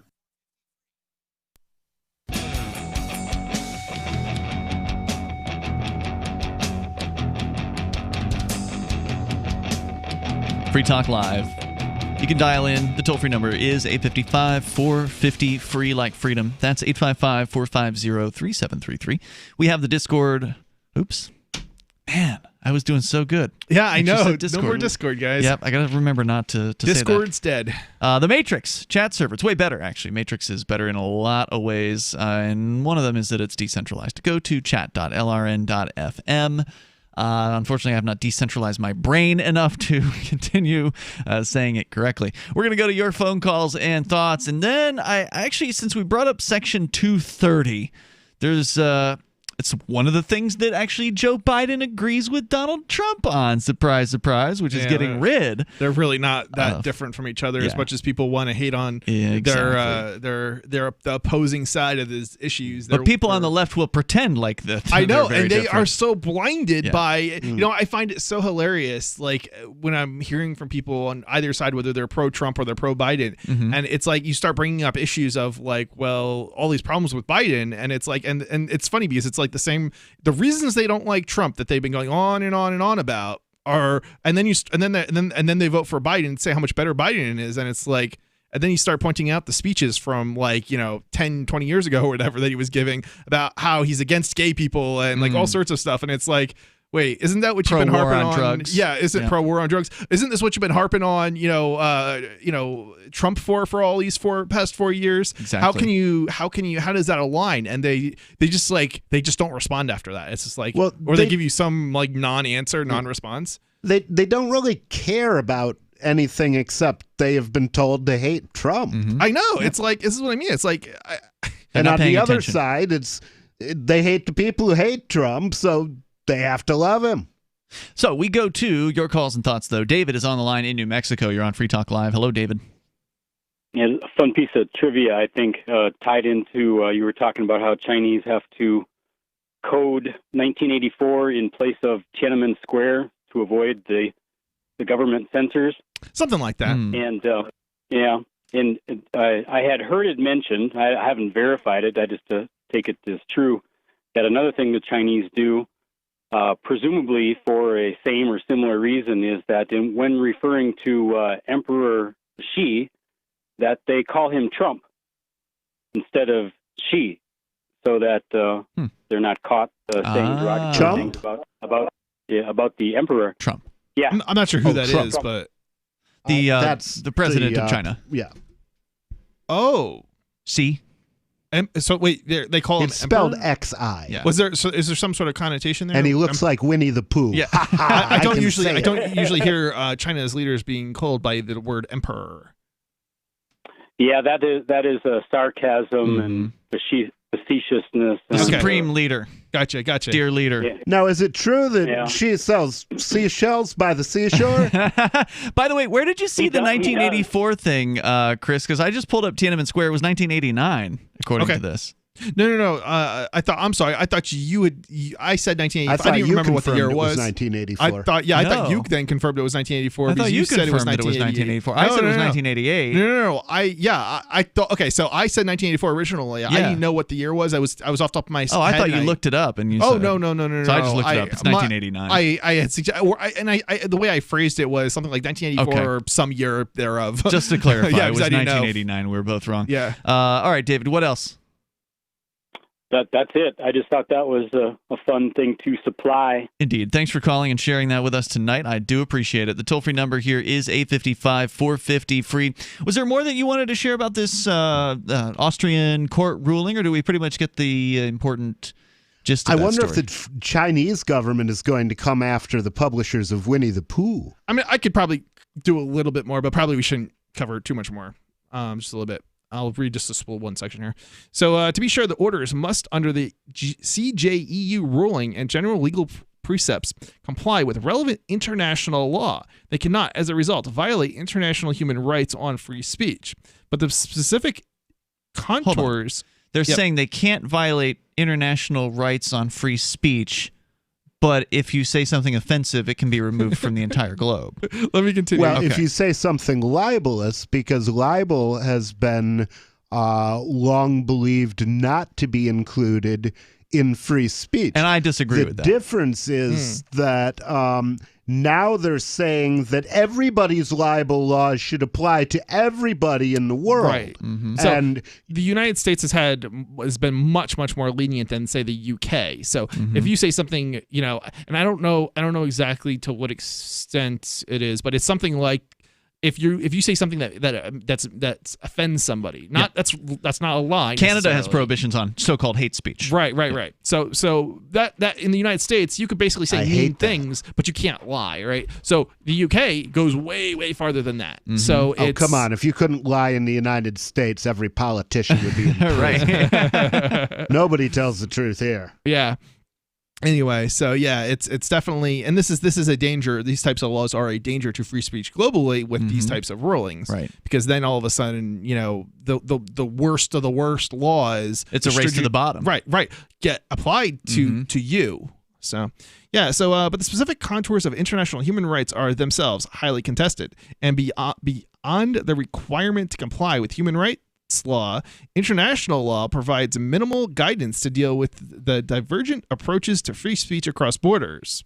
In fact, absent some kind of must-carry obligation in which one government demands that certain content be taken down conflicts with another government's requirements that content be left up. That was what I was saying earlier. Yeah, there's almost never the kind of classic conflict of laws that yields demurral by the enforcing state.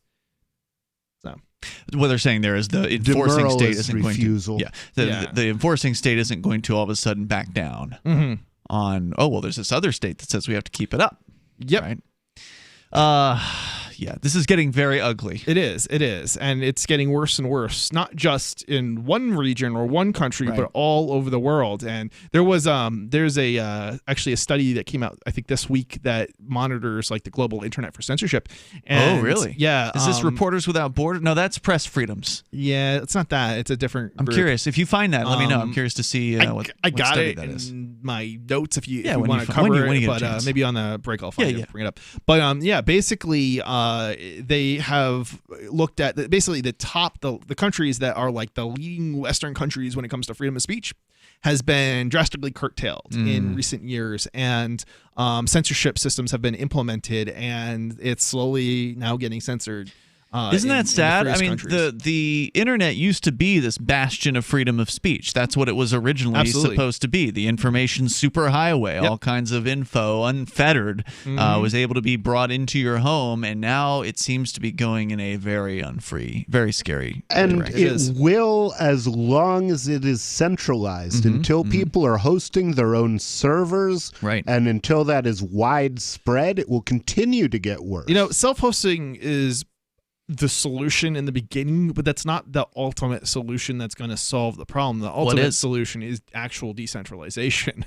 So, and that is how decentralization works. It's by actually hosting things yourself. Right, but self-hosting alone doesn't mean content can't be taken down. It can be. Sure, you target the host. When it's decentralized, then it's also, and I guess I need to extend so you're talking about like a decentralized thing where the same information exists in multiple places. Absolutely. Oh yeah, Bitcoin. It has to be. And that was the extended part of that I was referencing. Okay. And so that's one of the things, going back to our discussion at the break, that NNTP was very good at, is distributing things very quickly all across the internet. It was, but I think we have even better systems today, like BitTorrent and things of that nature. That obviously, that's not the perfect solution for every type of content, but certainly some types of content, it makes it very difficult to shut down. Or what about IPFS? These are decentralized blockchain-based methods to store content. There's different. Also, there's other competitors. There's storage. There's all kinds of storage and hosting decentralization projects that are being developed as we speak. So absolutely, the solutions are in the works. And there's also federated solutions too. Yep, like with the Matrix chat server at chat.lrn.fm. Let's talk about Section 230 and how Biden wants to get rid of it. And what is that going to mean for this whole discussion? We'll get into it on the way. 855-450 free like freedom. This is Free Talk Live. It's not over. Sadly, our nation is going through tough times again, with no end in sight, and nobody knows what might happen next year. That's why it's a good idea to plan ahead so you aren't caught off guard. Nothing's more important than having enough food to eat, and we're here to help. We're My Patriot Supply, America's leading emergency preparedness company. We provide long-term emergency food that lasts up to 25 years in storage. When grocery stores run empty or disasters strike, our foods will be there when you need it most. Act now and secure at least a 4-week emergency food kit full of tasty meals that provide 2,000 calories a day. We have dozens of emergency food storage kits to choose from. When the government tells you not to go out, you can have the peace of mind that comes from being prepared. When you order from MyPatriotSupply.com, your food will arrive discreetly at your doorstep in no time. Prepare today. Time is short. MyPatriotSupply.com. That's MyPatriotSupply.com. Trading involves financial risk and is not suitable for all investors. Past results do not guarantee future performance. Stock market have you nervous with all the massive fluctuations? With the hope for a COVID vaccine on the rise, shifting political landscape, and the election at an end, it's virtually impossible to guess what will happen next. With Vantage Point, you don't have to. Text MONEY to 411-411 to find out how our technology can forecast market trends up to 3 days in advance with incredible accuracy. Text MONEY to 411-411 to get what you need to stay ahead of market trends and find explosive moves before they happen. Vantage Point's patented technology analyzes huge quantities of global data in seconds. Stop guessing. Start predicting trends 72 hours in advance. Text MONEY to 411-411 and experience Vantage Point for free. Text MONEY to 411-411 so you can protect and grow your capital now. Don't wait. Text MONEY to 411-411. Go to VantagePointSoftware.com for terms, conditions, and privacy policy.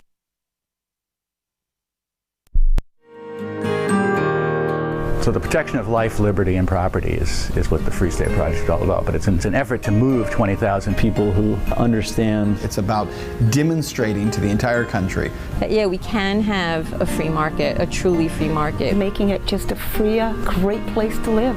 It's the world's largest voluntarist libertarian community, and it's only getting bigger. That's amazing, to be able to move to a place where other people passionately believe in being free and independent. What the Free State Project is managing to do, though, is to put their money where their mouth is. It's physically getting up across the country and saying, let's go someplace and let's demonstrate the power of these ideas. There's a lot of kind of philosophy that surrounds liberty. There's a lot of thinking about it and talking about it. But here in New Hampshire, people are doing it. 101 Reasons Liberty Lives in New Hampshire, a documentary by Free State Project Early Movers. Watch it free at 101reasonsfilm.com. 101reasonsfilm.com. Tired of cancel culture? Sick of mega tech corporations holding an axe over your head? Join the LRN.FM Matrix chat server. It's self-hosted, so no one else can tell us what to do or say. Don't like the existing channels? You can make your own. You can even connect into some of our channels from other Matrix servers. It's federated. For the full LRN.FM Matrix experience, though, you should join our server via the step-by-step instructions at chat.lrn.fm.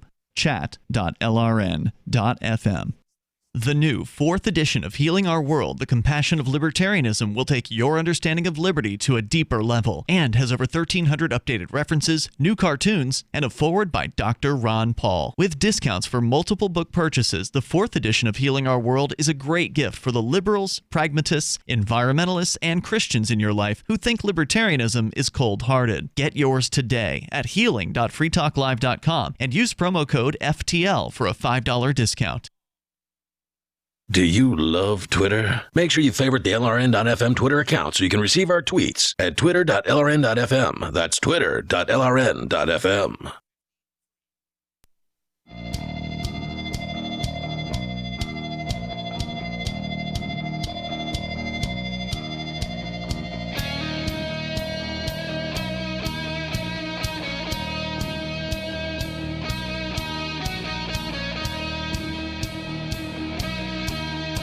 Free Talk Live. Toll-free number is 855-450-FREE if you want to join us here. That's 855-450-3733. Speaking of Facebook takedowns, it was just brought to my attention that somebody had made an event on Facebook for the governor's protest at the governor's house. Was it censored? Guess what? It's been taken down. That doesn't surprise me. And this is the problem with centralization. And I told them. I told them, I said, when they were talking about, hey, should we put an event up on Facebook? I'm like, well, you do what you want, but I would recommend that you create it on liberty.menu instead. Yep. Because that is a it's not corporate, it's a self-hosted solution to allow liberty-minded folks to create events and promote those events. And then to post other that people. to Facebook. To That's get what people. I said. You're right, because you need to promote the stuff that's not on Facebook in order to get people off of Facebook so that. But they didn't do that, I guess. One of the few features that I'm going to remove from Cell 411 is the Facebook integration. Yay. Because I don't want Facebook knowing where our users are. Right. Because Or they'll anything. spill it. Right. Yeah, tying into fewer centralized platforms is good. optimal, especially when you are creating an app that is intended to be used by people who are being persecuted. Indeed. I want to go to Gene, the Christian anarchist. He's on the line here in Tennessee. Go ahead, Gene. Yeah, I wanted to talk about the internet censorship. And Yes, sir. I don't know if you remember, but I called you several years ago from China and told you how I feared that the censorship that China has would come to the USA if we didn't find a way to protect our free speech. And it has definitely arrived. And oh, yeah. in some ways, it's almost worse. I wouldn't say that it is quite worse, because if you haven't been to China and experienced what they have. Yeah. They won't redistribute your liver here, but not yet anyway. Well, yeah, not that I know They'll of. just kill you with a drone strike. Yeah, but it is scary what has been done over there. They have, I think, the army that they have, and I'm not talking about a physical army, but I'm talking about their internet army, their trolls. They're called the 50 Cent Army. I think that they are far more numerous and organized, and actually some of them are posting here on our YouTube and Facebook and Twitter. They're called the 50 Cent Army? Is that what you said? Yep, the 50 Cent Named Army. after 50 Cent, the rap artist? No, it comes from Chinese Wu Mao. Wu Mao means 50 cents, but only it's Chinese 50 cents, not American 50 cents, so it's only worth about maybe a dime. I see. So basically, it is said that they get Wu Mao, or 50 Chinese cents, for each post that they make. I don't know if that's true or not, but that's where the term 50 Cent comes from, 50 Cent Army. So, but probably more than 1 million people just basically sitting in basements over there, and their entire job is just to post things on social media to bend the narrative to what they want. So I'm curious, are they using Amazon Turks to do this? I don't know what that is. Amazon Turks is where you pay somebody a very small amount of money and they do a job for you. Yeah, I they're don't know. called Mechanical Turks. Oh, Mechanical for some Turks. reason. I may have misphrased that. Anyway, yeah. Well, Which is what Yeah, it- feeds the company, I can't think of the name Purse. of it. SaveItPurse.com. Purse. Yeah, which then trades they get paid in Amazon gift certificates, and then Purse then trades those for Bitcoin. Yeah, But that's about right. It's easy to recognize them because if you go to, like if you see posts under YouTube that are pro-China and anti-Hong Kong and Taiwan, and then you look at the account that the post is coming from, typically you'll find that it's a relatively new account. During Hong Kong uprising, there were just all kinds of these accounts that popped up, brand new accounts, and they were always posting pro-CCP stuff. And they don't have any videos. They haven't uploaded any videos. They don't have any history. They don't have any people that they're following on YouTube, and that's pretty unusual. Mm-hmm. So you can definitely tell they're troll accounts specifically created to bend the narrative. Now, right now, I don't know how Facebook and Twitter are doing all of their censorship. Obviously, they have people that they've hired to go in and look at these things and lock down accounts and stuff. So They're mostly concerned in preventing Americans from meddling with the election. They're concerned with preventing Americans from Americans learning other than themselves. Yeah. So true. The truth is treason in an empire of lies, and I think we're currently in that empire. It's true. Gene, anything else you want to share? Well, that's just it. The censorship is just, it boggles my mind, and I hope there's something we can do to prevent it, and I don't know. Well, I think what nobody suggested is the best bet is to have decentralized systems and self-hosted systems, and move forward in that direction as much as we can. But they have to make it easy enough for the average, non-internet educated person. That's one of the things that's good about federated internet is that you don't necessarily have to have everybody setting up their own server, but you can join servers and then they federate with each other. Right. It wouldn't work if everyone joined. If everyone had their own server, it would be way too time consuming. The average user is not going to be able to do that ever. So that's not an option. I mean, it depends on how those exactly were I don't know how if I'd that say was quite, architected. For example, if your phone, if you were, when you read something, if you were downloading that and keeping it for an hour and passing it on to other people who wanted it, then everybody would be running their own server, but it would not be it would not necessarily be onerous, and it would not necessarily be something you would have to administer. It would just be something that happened automatically because that's what the software did. Yeah, exactly. Or BitTorrent's too complicated for a lot of users out there, though. But everybody the who opens a torrent is protocol can be worked into much easier to use product. Well, torrent. But as a torrent, whenever you download a torrent, you open it in your program, and especially if it's built into the operating system already, then it's literally no different than downloading, any other file. I know what you're saying, dude, but I'm just telling you. Some people, they feel like it's way too complicated. They just want to go on Netflix and watch their movie. Well, and there was something to be said. I mean, I remember the internet before AOL appeared and all the idiots showed up, and it was great. It was better, yeah, right. So maybe a network that wasn't full of morons would be a nice change. Oh, wow. You're talking about 99% of the net here, guy. Half of all people are below average. You're literally talking about most of the listenership here. You might want to tone that down a bit. I would say our listenership probably comes mostly from the above average realm. Well, I remember Usenet, and there were quite a few idiots on Usenet, a lot of trolls, and but I still preferred Usenet over what we have today. Oh, yes. I was just talking about that today. Well, it's still there. And if you want to go use it. NMTP protocol was the reason that they said the net censorship is damage and routes around it.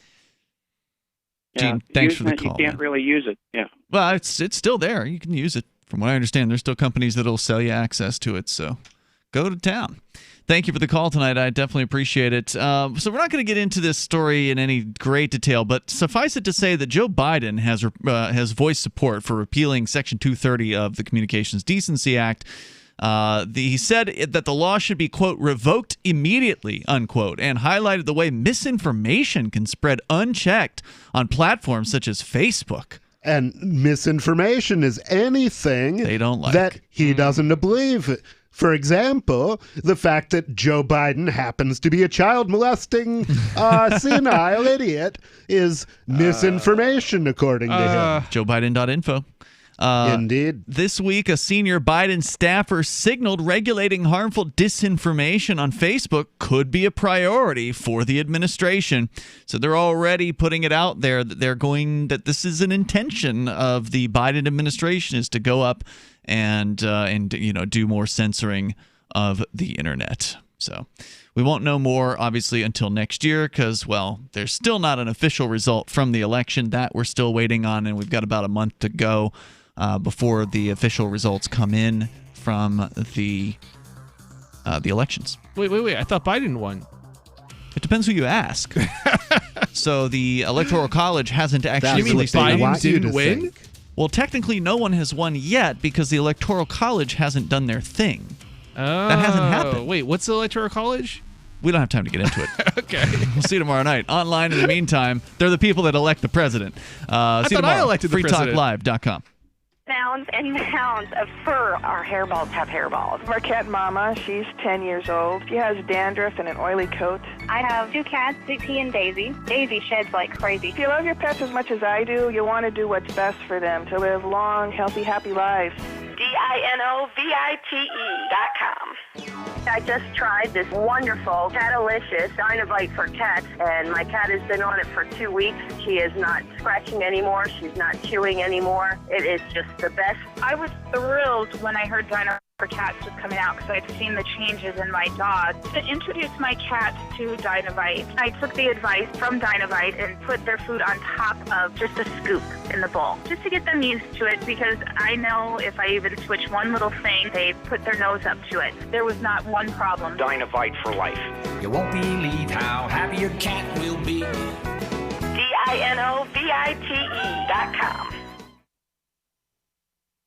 Cell 411 is a free app for Android and iOS that replaces government-controlled 911. Cell 411 allows you to preset a group of friends or private organizations to show up at any emergency. Cell 411 is a nightmare for the state because it proves their so-called services aren't needed. Cell 411 has had thousands of installs, and of course it's covered by the BIPCOT no government license. Cell 411 because your friends won't shoot you when you're in trouble. Without the government, who would build the emergency services? You and Cell 411. Get it today at getcell411.com. Some of you asked, and now we've delivered. LRN.FM's live Keene, New Hampshire studio shows are now streamed in HD on Twitch. Visit our channel at twitch.lrn.fm and give it a follow. If you have Amazon Prime, you get 1 free subscription on Twitch. If you use it on our channel, Twitch will give LRN.FM a monthly piece of your Prime.